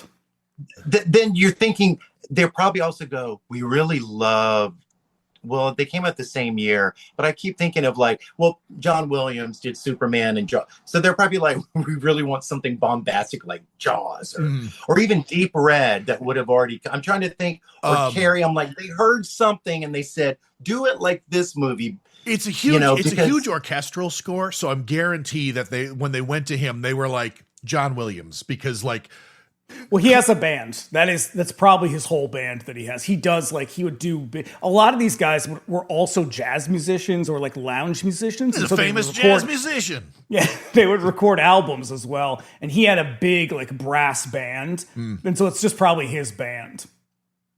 And it's just like, that's why it feels so out of place. There's a lot of Stelvio Cipriani scores that sound very similar because he would do the same thing. That's why if you look at their filmographies, they have like 300 credits to their name. It's basically because they would just record this shit and be like, here you go, here's music you can use for your movie. And because I think it goes, their names would go a long way, especially in a movie like, where the cast isn't very big or the director's not very big. The music might be, like Morricone would be a big thing. So he just like, here you go, here's music I wrote, you can use it. And it doesn't really fit the movie, but they just kind of do it anyway. I mean, and that's this movie through and through, is it doesn't work. I'm trying to remember what the movie was called. It's the one that's got Pia Zadora and Powers Booth in it. The Lonely Lady? Maybe that's the one. I think it had something to do with a butterfly, now that I think of it. Oh, it's the Butterfly. Is it just called Butterfly? I've actually never, believe it or not, I've never seen either one of those pieces of shit. The only promotional materials I've ever seen it put Ennio Morricone's soundtrack above the rest of the cast. Yep. Yeah. And that's why, because their names would be, they would be recognizable in Italy. It's where it's like, if any film was screaming for a Tangerine Dream soundtrack, it's this one. Oh, they would have been perfect. I mean, it's so, I can't believe they didn't have something that would be like, la da da da da, change one note. It probably would have cost them their entire budget for that. Right. So now the police, meanwhile, drive over to her place to investigate. I think it's hard to know, really. The detective just sort of sneaks around, spying on Katie, who's left all alone again. And then I guess it's time for Katie to do some gymnastics while the doctors head to surgery, but it's no good. The surgery, that is. The gymnastics are fine. The bullet is lodged in Barb's spine, and she is paralyzed. And when asked about it by her coach, Katie's just like, hey, man, shit happens. Like, hey, sometimes moms get shot and then they can't walk anymore. What are you going to do about it? Yeah, life goes on. I got gymnastics to do. I'm going to be perfect. Gonna be. Lucky me, I can astral project. I don't need mom. Except when she needs company. At the police station, the shop owner and Susan, Barb's sister, explained that they bought a toy bird and gift wrapped it, and definitely not a weapon. And the sister is like, I don't know. I can't remember. And he's like, answer me now. They practically waterboard her. The detective is very confused about how a gun got in there. Quite frankly, so am I. Meanwhile, Shelley Winters breaks into Barb's house like some deranged Mary Poppins. That's my note. Literally says, looking like a deranged Mary Poppins. She's carrying a large empty bird cage. She's carrying a big rattan bird cage. I guarantee that this is like that big crazy hat she wears in Tentacles, where she just found it out back like in props and was like, "This is my character now. Yep, this is who I am now." Yeah. Yeah. But the one thing that I will say, because at that time she really, because I love hair continuity, and she really didn't do much. I love that she sat in the chair and they gave her a little finger waves and all that stuff. So I'm sitting there going like, who the hell is she channeling here? I'm like, it's like the Betty Davis is the nanny, or, but so she's like coming out of a 50s movie, or it's just so bizarre. And usually it's fucking obvious when I say this, but I am I seriously wonder this. Is that a wig? I don't think so. I think that's her hair. That's her real hair. God. Yeah. Because it looks the same as very similar to the style she has in like Poseidon Adventure. Okay, yeah. Yeah. Yeah. She did not change it. She didn't change it. Even I can't remember, how did she look because the Tenant, Polanski's The Tenant, which she's also in.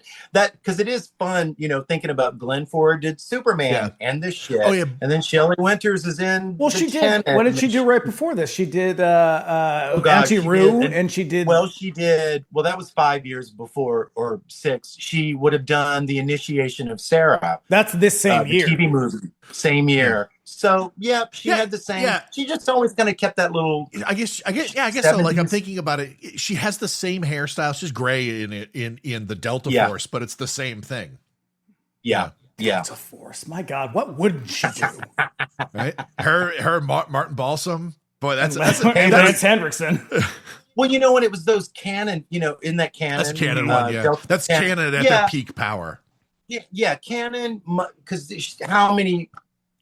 We should do a there's that cool documentary, but it would be interesting to look at all of the old actors, because probably Mel Ferrer, which one of those, how many Canon films were they all in? Because I think that was with Shelley and John and at this point, John Huston's directing is slowing down. And once he was so great in Chinatown, he was just probably like, give me some fucking acting gigs. And Canon would just probably pay them whatever they wanted, since they were terrible with money. Listen, they were making good money because, again, Franco Nero got paid for one one afternoon of work, probably. In that one, and we've talked about it in that one, like Menachem Golan in particular was like a huge, like classic movie fan. So he wanted all of these people.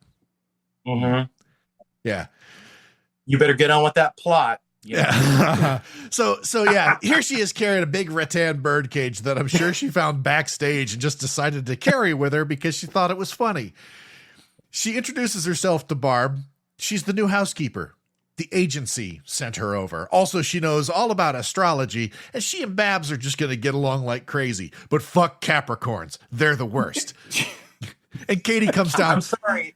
Katie goes, I'm a Capricorn. But all of that, you know what I mean? I'm like, just how did she get this part? I'm fascinated. Yeah, I'm convinced she just showed up one day. Like she heard they were making a movie, and she's like, I'm in this movie now. I'm in this movie. And they were probably like, look, we learned our lesson last time. Just let her be in the movie. And you know what? And she probably, with the director, she probably gave, this was her audition. You do a movie without me? Oh, Academy Award. She, just like she does Answer Me with that little girl when she bitch slaps her. I love it. Yep. Out on the roof, out on the rooftop, Jersey paces, watching the sky before a bunch of skinhead space guys and some translucent screens with people doing modern dance behind it. But back at home, Katie hates Jane Phillips, the new housekeeper. They're super shitty to one another. So she runs out to catch the bus, and like a creep, Detective Dunham follows her to school. She also almost gets nailed by the bus twice. She's trying at that point. He watches all the kids get off the bus, but Katie is not among them. So he goes This is the weirdest part of the movie, because I swear to God, there are way more kids coming off that bus than there are seats. And then Katie gets out of the driver's seat. she clearly drove. Now she jumps up, practically gives the guy a heart attack. She knows he's been following her. So he tries to get some answers out of her about the gun, but she's just given nothing but sass. Filthy sass. She really lets him have it, calling him a motherfucker and a child molester. And when he asks where the gun went, she tells him it's up his ass. Oh, that girl. Very Taffy Davenport, John Waters. Yeah. I wouldn't suck your lousy dick if I was suffocating and there was oxygen in your balls. At the police station, Dunham goes over the evidence, and it makes no sense how the gun got in the box. There's no indication that the box was even messed with. Where'd that stupid bird toy go anyway? And what's up with Katie? She's like a psychopath, right?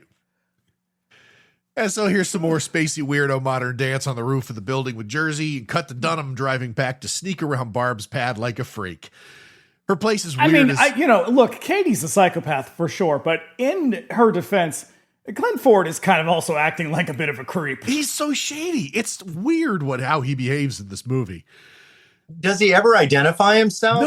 He never. Detective. I think it's just implied. Yeah, never once does he show a badge to anybody, but he just like goes around and kind of like sneaks through the bushes in this part. And then in this scene, he just lets himself into the house. Mm-hmm. Everybody just lets themselves into these people's houses. Well, listen, I will tell you something. Back in the 70s down south, we did not lock our doors. Mom took the car keys out of the ignition and dropped them on the floorboard of the car. I mean, you could have gotten raw. I mean, it was serious. It wasn't until like serial killers that people were finally like, yeah, I was saying, like, I mean, if you lock the door. If you go and you try a doorknob and it's unlocked, obviously you're welcome in. I told you, last place I lived in New Hampshire, I didn't even have a key to the house. Oh my God. We just never locked the door. Huh. So yeah. That's how I walked in on my mom and dad having sex in a twin bed that time too. Fucking didn't lock the door. You got to be careful. You got to be careful with that. I don't know where to go from there. Hey, my mom was on top too. That was the thing where I was going, oh no. Dad, what? Where is? And then my mother answered, and I was like, okay, I found her. It's like, where is Mom? She's disappeared. Where are you? The house is not that big. Dad, what? All right, sorry. So her place is weird as hell. It's like a set from American Horror Story. Dude lets himself and he snoops around, eventually finding that toy bird, but also Squeaky, Katie's pet hawk, which he struggles with and then just sort of sets free outside. He takes the bird toy back to his car and he hits the road. The toy sits on the seat behind him, just making that sound over and over again. Finding it as annoying as I do, he goes to stuff it in the glove box and is so distracted that he swerves into the other lane and just about collides head on with everybody. Squeaky, it seems, has followed him out to the streets and attacks him through his car window, pecking at his face and eyes as the car just swerves this way and that. Cars be crashing all around him, and he crashes right into a guy on a motorcycle who goes flying over the top of the car. Then Dunham's car swerves off the road and rolls down a bank near a baseball field. It's hilarious. It rolls down the hill and then gets wrapped up in the chain link fence around the car. Yeah. It's like, no, you're dying. You're dying. You're not getting out. No. All the guys go running to help, but the way that it's shot, they all look really pissed off and run at him with their baseball bats. When the car stops, the car is wrapped up in the chain link fence and Dunham can't get out. And then a fire starts and the whole thing blows up. Now, Jane and Babs are getting along like old friends. Jane sings loudly while she works. Remarking that Katie sucks. And also, this is a bad time to be bringing kids into the world. She's like, hey, what do you think of my daughter? And Jane's like, well, I'm going to be honest with you. She's a real bitch. Yeah, I'm going to level with you. She sucks, really. A great philosopher once said that our characters are our fate. I'd look it up. It's Heraclitus who said that. Also, some scientists now believe that the planets understand this. Nope. No, they don't. That's not true. I'd like to have a word with those scientists because I'm sorry. What?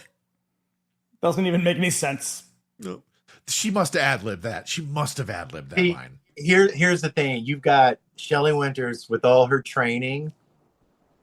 Joanne Nail, I don't think was very good on the improv. Because listen, there's nothing more terrifying for an actor than improv. Oh, so yeah, so she's like talking and Joanne's giving her nothing back, and so she's you saw again with that earlier scene with her and Lance Henriksen where they're trying to you sounded like when you guys thought improv. I'm going, and here's where even Shelley Winters can't save the scene because it's like I don't think Joanne Nail had a good time. I think it was stressful because this would have been a moment when. Okay, this is the lady that can answer your questions about why you think your daughter is miserable. But it's like, come on, you're not giving us anything. But also, she already said in that previous scene, I'm afraid of my daughter. Like, this would have been a great opportunity to kind of open up on that. And they don't. She's just kind of like, no. Well, that's mean. Gotta go. Yeah.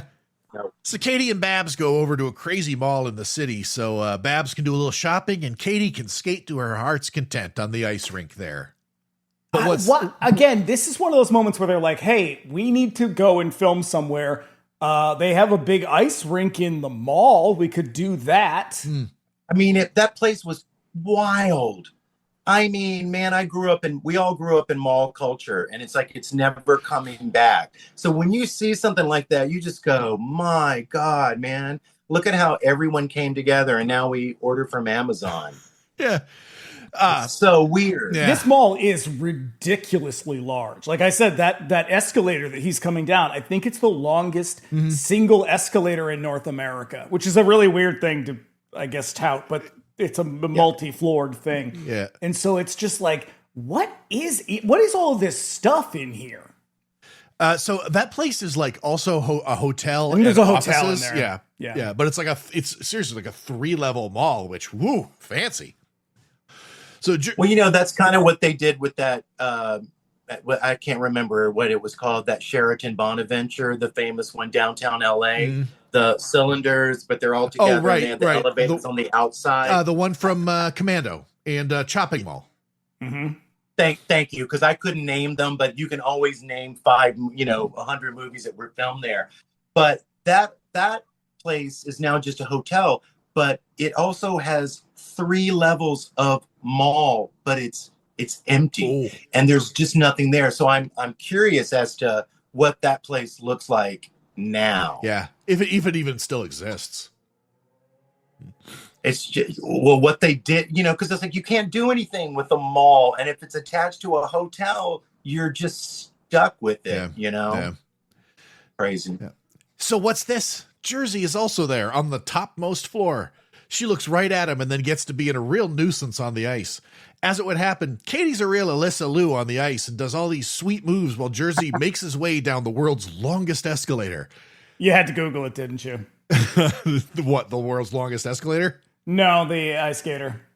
Actually, no, she's been in like a bunch of my feeds a lot. Everybody loves her. No, she's cool. I thought you were going to say she's doing more of a Surya Bonale. Because remember, she was the French skater that would do the backflip. You're going a little deep for me. Yeah, and I fucking loved her because that was back when Nancy Kerrigan and Tanya Harding were there, and they said Surya would just do it in warm up just to throw them off their game, and she always did. So I was like, yeah, this little chick.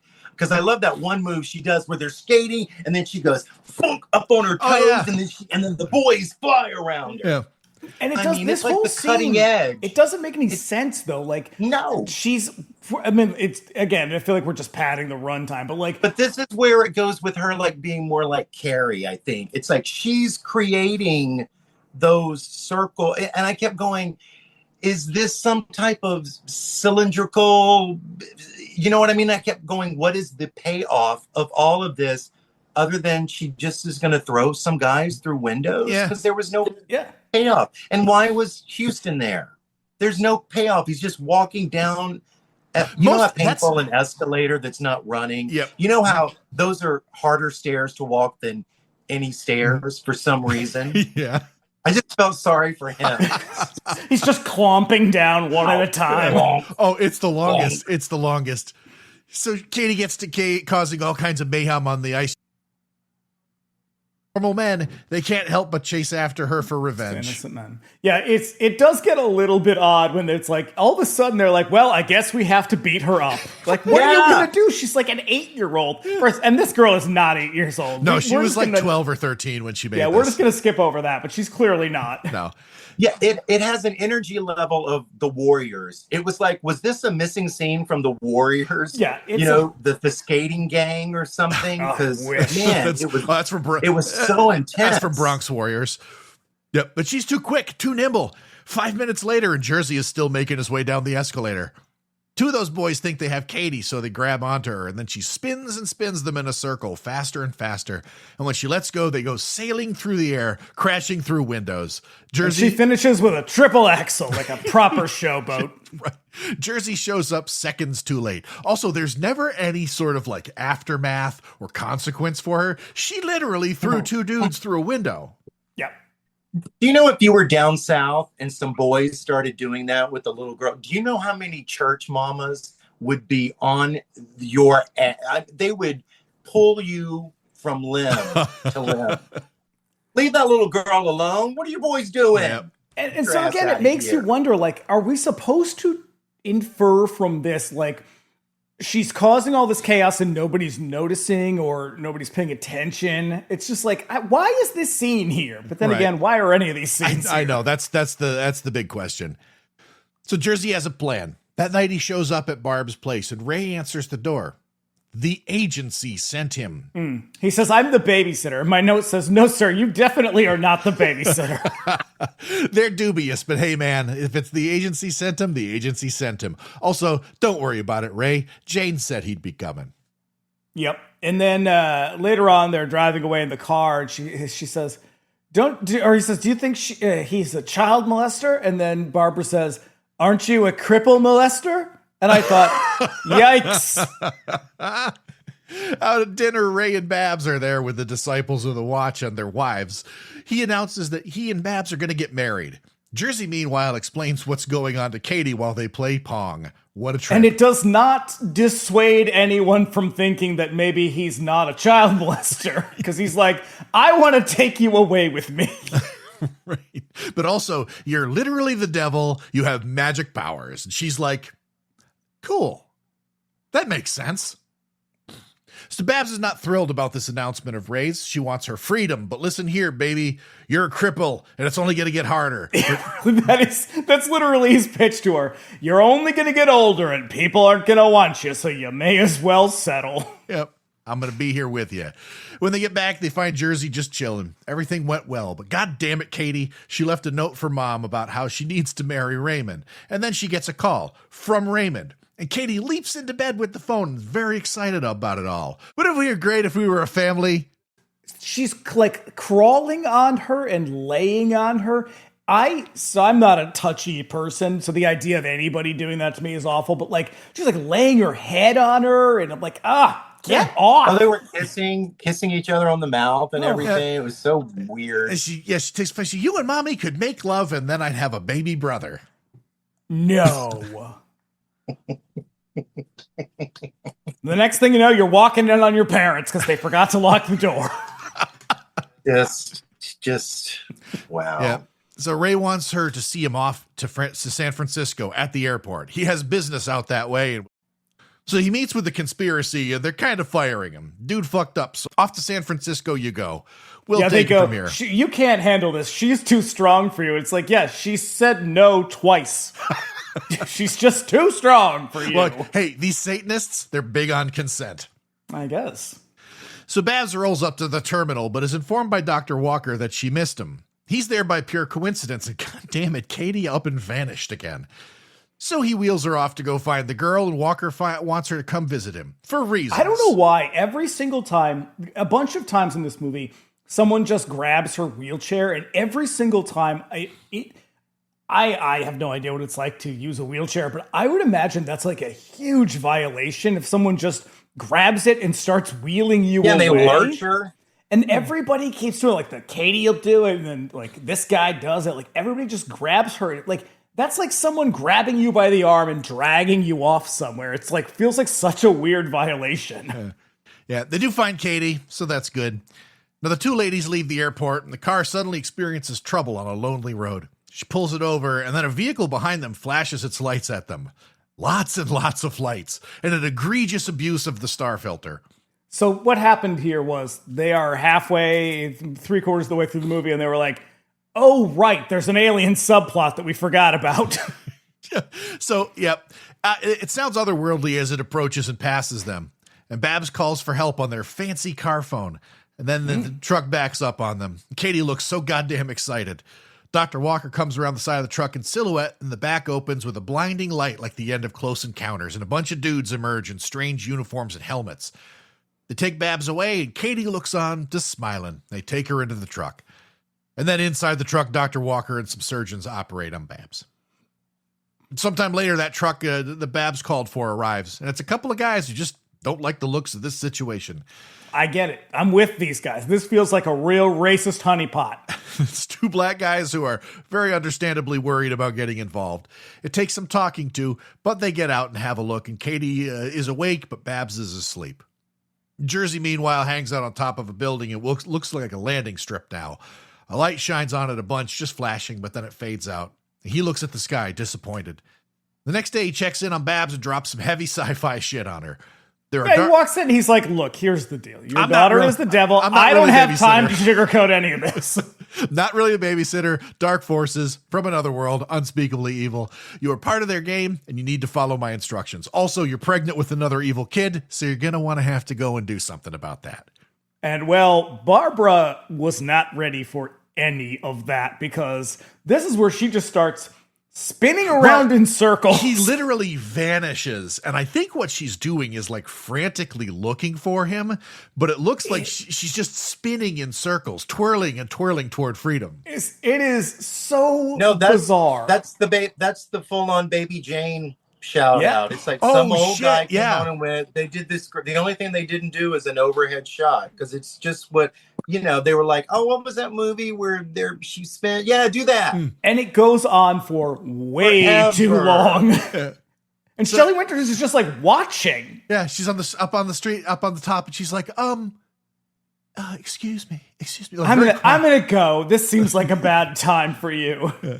But no, she just gets back to her jaunty racist tunes. Babs I think that was the shooting day that, they were like, okay, well, what about the dialogue? And they were like, Shelley will come up with something. She would do. And then Shelley, by that time, this was her third. She's like, I'm out. No. I already gave you. You get your money's worth. She's just watching that girl spin around, and she's like, so this is no. I'm not even going to help you out. Goodbye. You get one take, and then I'm going to take a nap. Yep. Oh, man. So she heads out to the streets to go to the free clinic. She's there to see the doctor. The doctor seems to be a real good guy. He's also her ex-husband. This is Sam Peckinpah, who made violence a real art form in his movies. Here, he also apparently was so drunk that he could not remember any of his lines, so they have to ad-lib them with a different actor later. Right. Oh, That's not his voice? Nope. That's so interesting. So the clientele at this clinic is pretty poor, and he gives her a real hard time about how he's just a simple city doctor with no money, and she's such an uptight rich girl these days that they wouldn't even let him in to see her after her procedure. So she cuts. It's such a weird scene because she walks in clearly distressed. Well, she didn't walk in, but she goes in clearly distressed, and he's just like, "Oh, it's this bitch," and he just like rips right into her. So she cuts him off. Hey, shut up, baby. She's in trouble and they're watching her. Evil people. They put a baby in her and she needs it out. Stat. So hit her with the baby be gone so we could just get on with this movie. She really is just like, here's a bunch of crazy guy stuff I'm going to say. Now give me an abortion. Bag it. And again, this is probably like another scene where I'm like, this is interesting. It's like she doesn't want to keep this baby like Rose. You know what I mean? This is the Rosemary's Baby scene. This is when she goes and Charles Grodin calls. Yes, and those are the saddest and scariest scenes to me. That scene is heartbreaking every single time. It upsets me so much. It really, really does. It is. And here it's like, no, now we're in the 70s. It's like women ain't gonna do that shit anymore, but it doesn't pay off at all. It's just like, you're a crazy bitch. No. Back at home, Katie gives Jane some lip, and Jane slaps her in the face for being such a monster. Apparently, Shelley Winters slapped her, like for real, a bunch of times. Good.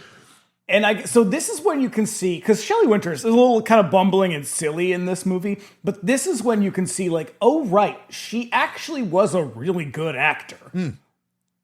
And I think because we see, we're so accustomed to seeing her in these later, we are seeing her in these later 70s movies where she's kind of phoning it in and whatever. But you forget, she has 2 Academy Awards. She's in some really classic movies. And this moment, she's actually really good. Yeah. She grabs Katie by the shoulders and shakes her. I know what you are, you little monster. I had you pegged the moment I stepped in. See, I had one like you once, and I know how to handle them. So watch your step. By the way, your mom left with that old guy who told you were the devil.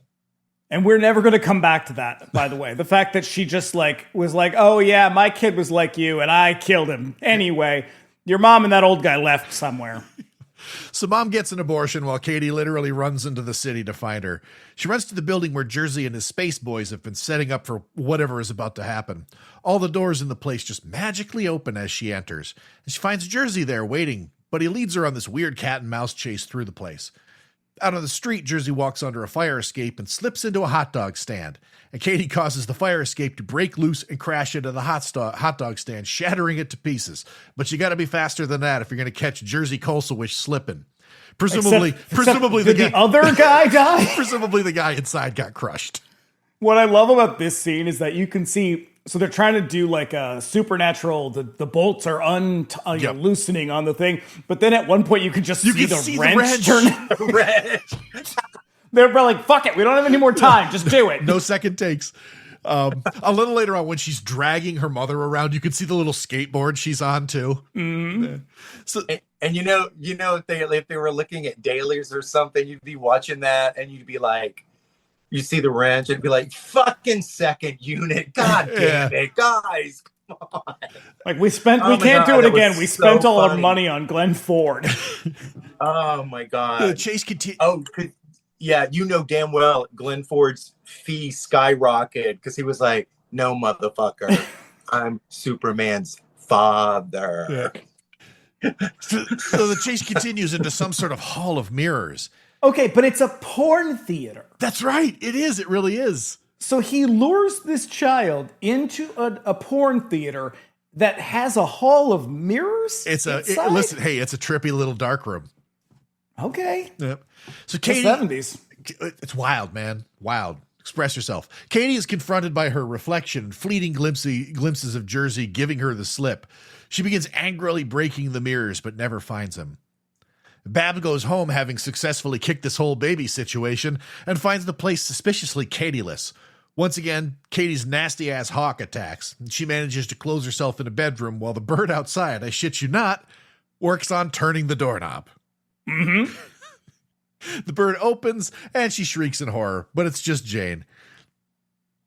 She did everyone a favor and killed the bird and assures Babs that no one can ever hurt her now. Yeah, look, she says, no one can hurt you anymore. And then she just fucking stands there while this terrible little girl spins her around the room several times and then pushes her through a giant glass enclosure. Yeah, a really strange aquarium that apparently just contains bubbling water. I think we're supposed to understand that she's getting angry and the water is boiling. Okay. Because I think it's just an aquarium. There's no fish or any fish shit in there. Nope. Out of the city. Well, because then they would have had to boil the fish, and you can't do that. That's true. Out of the city, the time is right. Jane meets up with Jersey, who assures her that he'll be leaving with Katie soon. The place he goes to, it's beautiful and peaceful. It's far away, beyond imagination. She wants to go with him, but listen, lady, only the kids can go there. And then he thanks her, and she fucks off. He has a UFO landing to see to. I feel like we missed, like, there's a scene that they just cut out in the middle of all of this. I know. But, and see, I feel like here's what I feel like. I feel like that previous scene where again, Shelley's there. Why are you watching this kid do that? Yeah. I feel like, again, she wasn't really there. They just stuck maybe a cutaway of Shelley or something. It's and very then I odd. think Shelley forced her way into that final scene. I think she was like, no, I think I need to be in this. Me and scene John too. Huston need a little screen time together. That is exactly it. Yep. You know it. She had gotten Houston all liquored up the night before and was like, John, I want to talk to you about. So now I think I should be in the next scene. It's me, Sonia Epstein.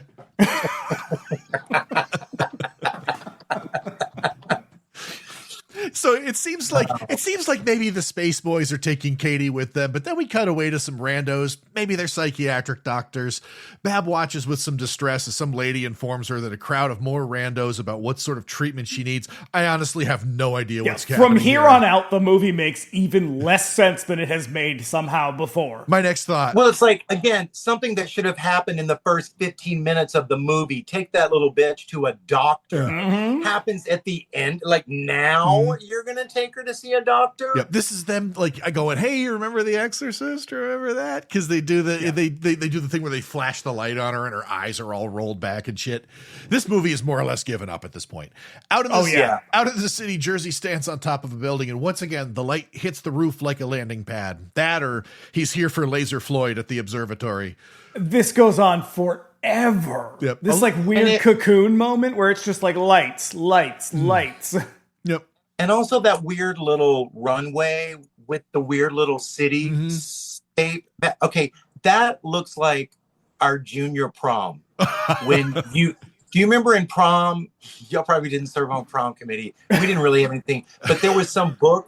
There was a book you could order your prom theme out of, and it would come with backdrops. And because I always wanted to live in New York, I totally got all the girls like, we want the New York Nights prom thing, right? Because I thought that cool. Well, that's what this reminds me of. It reminds me of a prom set. What that reminded me of is when you watch a trauma movie and it's the Hertz and Kaufman production, and that's what it reminded me of every time I saw it. So a look of great effort comes over his face, like his IBS is acting up again, and he's in the worst place he could be for that. He begins directing a bunch of lights in the sky. And back at home, Babs is packing Katie's bag when she hears the pawn game out in the living room. She goes to check, and there's Katie when she should be locked up in the funny farm. Katie has her back turned to her and apologizes profusely. She wants a hug. She wants a kiss. And Babs gets closer and she turns suddenly in the chair. Her face is all fucked up and monstrous. And Katie's body double in this scene is very obviously a man. It's great. It's weird. It's weird because you see him like that. Like it's a wicked flash. It's just enough to be off-putting and weird. Yeah. Well, because her face is like, she has like glowing green something. Yeah, she's got like this blinding light is like breaking through these cracks in her face. It's a neat effect. And then she leaps at Babs and throttles her. She drags her up the steps and throws her down as Raymond arrives. He puts a garrote around her neck and ties it to the railing. Didn't have to be this way, Barbara. All you had to do was have my baby. And then he said, what the fuck is he back for? I know. That's what I was going to say. I was like, and my God, Lance Henriksen just disappeared. I'm like, where did you go? He vanishes for like a solid 40 minutes. And we haven't talked about him, but I have to say, he's really hot in this. Because I always thought he was kind of hot, but really good looking. This was as good looking as he ever was. I never knew how old he was, like exactly when he was in this movie. He's like 40 years old in this movie. Mm-hmm. It's just wild that he just, he was just one of those actors, that would be like me. If like all of a sudden at my age, it's like, oh my God. But yeah, and then you're like, oh my God, he was young, and they did capture him on film somewhat young. Yeah. Jersey's still out there tripping balls, watching the sky. A cloud of luminous birds descend from space and smash the windows of Barbara's house. A terrible wind picks up and the house is bathed in blinding light, and Katie's hair stands on end. The birds, doves really, fly in, hundreds of them. They turn to stone, I guess, and surround Katie. One of them has a knife. Well, a big spike emerges from one and stabs Raymond in the neck, RoboCop style. Mm-hmm. Then they fall on Katie as Jersey arrives, finding Babs bloody and exhausted. Cut to the conspiracy's mansion. The butler finds Dr. Walker dead at his desk. Cause of death unknown, but his face is all fucked up. And again, the butler is just kind of like, saw this coming. Yeah, he goes and he looks in on the others and he just guess I'm unemployed now. Finds the rest of the conspiracy like face down on the desk, and he's like, shit. So the butler couldn't be any less moved by this discovery. Fuck these hoes, I guess. Now we cut to Space Jesus. Hey, everyone. I'm Franco Nero. I'm in this movie too, remember? And again, he looks like he's out of his mind in this. Like he is pale. Oh, he has no idea what's going on. They just handed him pages and were like, say this. And he's like, these words I'm going to say? And they're like, yes, just say it. So Jersey finds Katie among the children now, bald as hell. Her arrival to Space Jesus has turned her good. The birds just killed the evil part. Space Jesus just looks so happy. But also confused. We roll credits on this old shit show. Whew. Yeah. I mean, really, by the last fight, I was just like, what the fuck? It goes apeshit. Like the last, because like we zipped through that last part. That shit runs like 20 minutes, and it really feels like it's never going to end. Never going to end. And it's also like I keep every time I would see like when they had the effect of the static, with her. Oh yeah, when her hair stands on end. Up. It's kind of like that was another trend in I remember in science class in elementary school or wherever where, and it was in Happy Birthday to Me, where the teacher touches the thing and look at my hair. It's going. So they're like, we got to get that in there.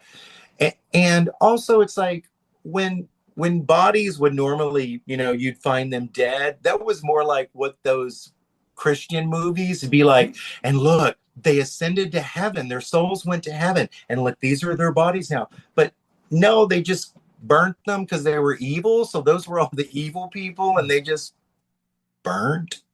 Yeah. I don't understand. Sure. I think there were just too many threads that were unresolved. And they were like, we got to wrap all of this up. So they just do it all in 15 minutes. And they were probably like, because sometimes I think when they do local shooting on stuff, they'll sometimes like with churches and stuff, they'll be like, you can't have actors having sex. You know what I mean? There have to be like things like, please don't do this. Because I look at stuff that was like filmed in churches and I'm like, oh my, and I'm not even, I was raised in faith and still it's like, oh my God, no, can we please not put the bloody boobs on the statue of Mary in Exorcist 3? This is fucking freaking me out, guys. Stop. So I lost my train of thought there, but I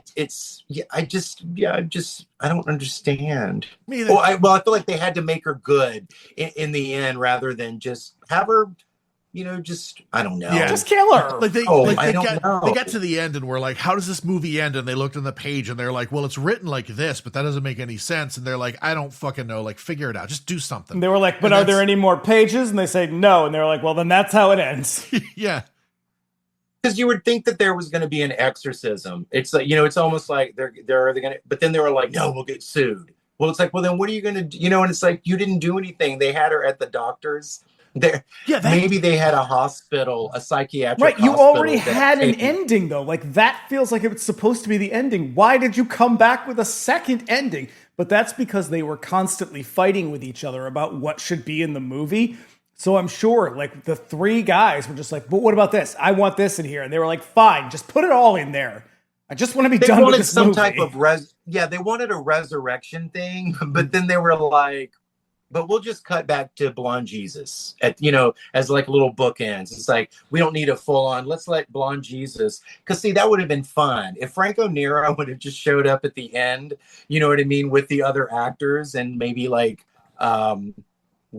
opened up some whoop ass on something instead of just being like, oh, right, also him. Let's cut back to him now. Yeah. It's so weird. Because wasn't the end, didn't we start getting some Exorcist 2 vibes at the end? Because I do love the end of Exorcist 2 with sexy demon Reagan making out with the priest. And then, oh yes, doesn't she do a little whipping or something? Yep. I felt like there was some whipping. Is it locusts in that one? In Exorcist 2, it's locusts, but with the birds at the end of this one, I think the girl was doing a little Linda Blair whip. Or maybe I'm like the producers and the writer. I just projected that thought into the film, and it doesn't really Why exist not? At a certain point, but it should be in the film. At a certain point, your brain just starts making connections because like nothing makes sense. Yeah, you're just desperate once you for get order. old and you start thinking about things, and you find out someone said that never happened, and you're like, maybe it didn't happen. Maybe my whole life didn't happen. Who knows? Yeah. I kind of wish I would have never seen this movie because I feel like it would have stayed intriguing to me. It really, everyone needs to see it, but I still think it would be really fun, if it's 148 minutes or 1 hour and 48 minutes, find your favorite musical, make a playlist that's an hour, and somehow see if it syncs up like when they did, what was the album they did and they synced it up with Led Zeppelin with Wizard of Oz or some shit. Yeah, when they did Pink Floyd. Pink Floyd, Dark Side of the Moon, and Wizard of Oz. Someone needs to try something with this film.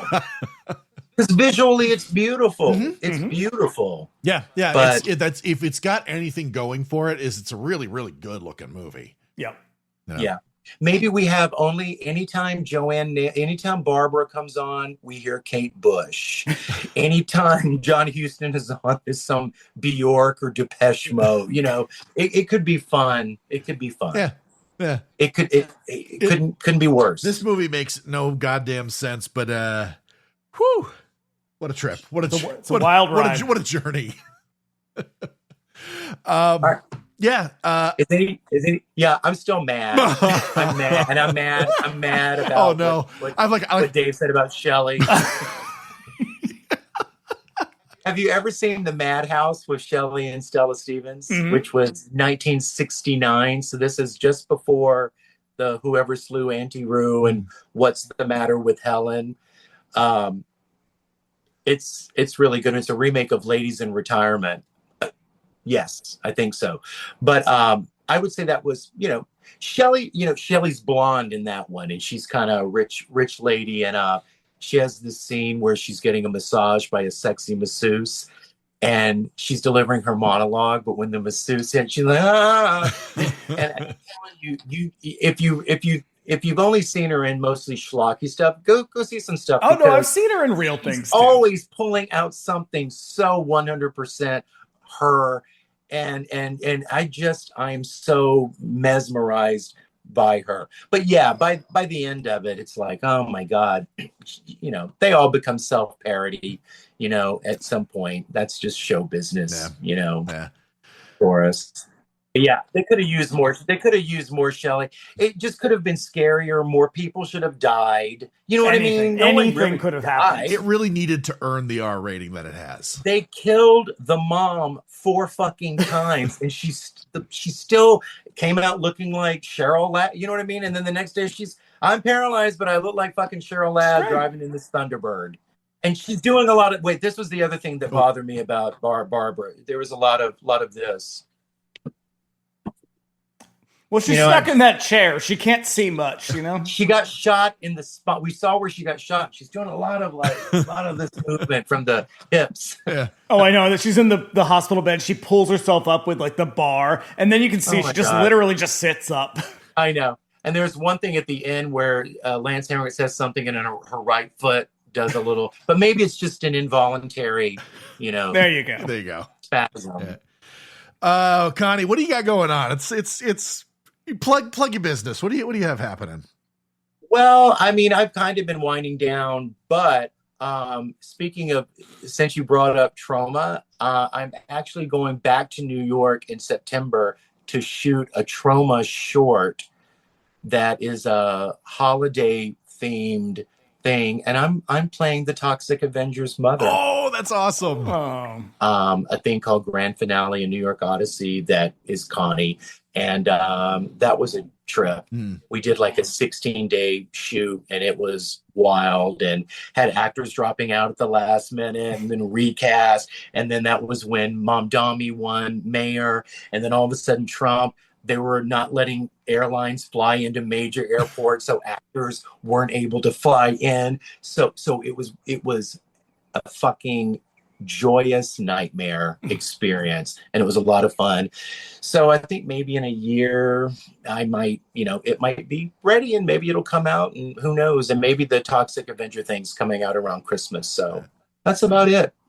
Well, we're gonna have to look out for all of that. It sounds like a lot of fun. Yeah, I'll keep you guys posted, and always if there's anything out, there's still a lot of shit I haven't seen, believe it or not.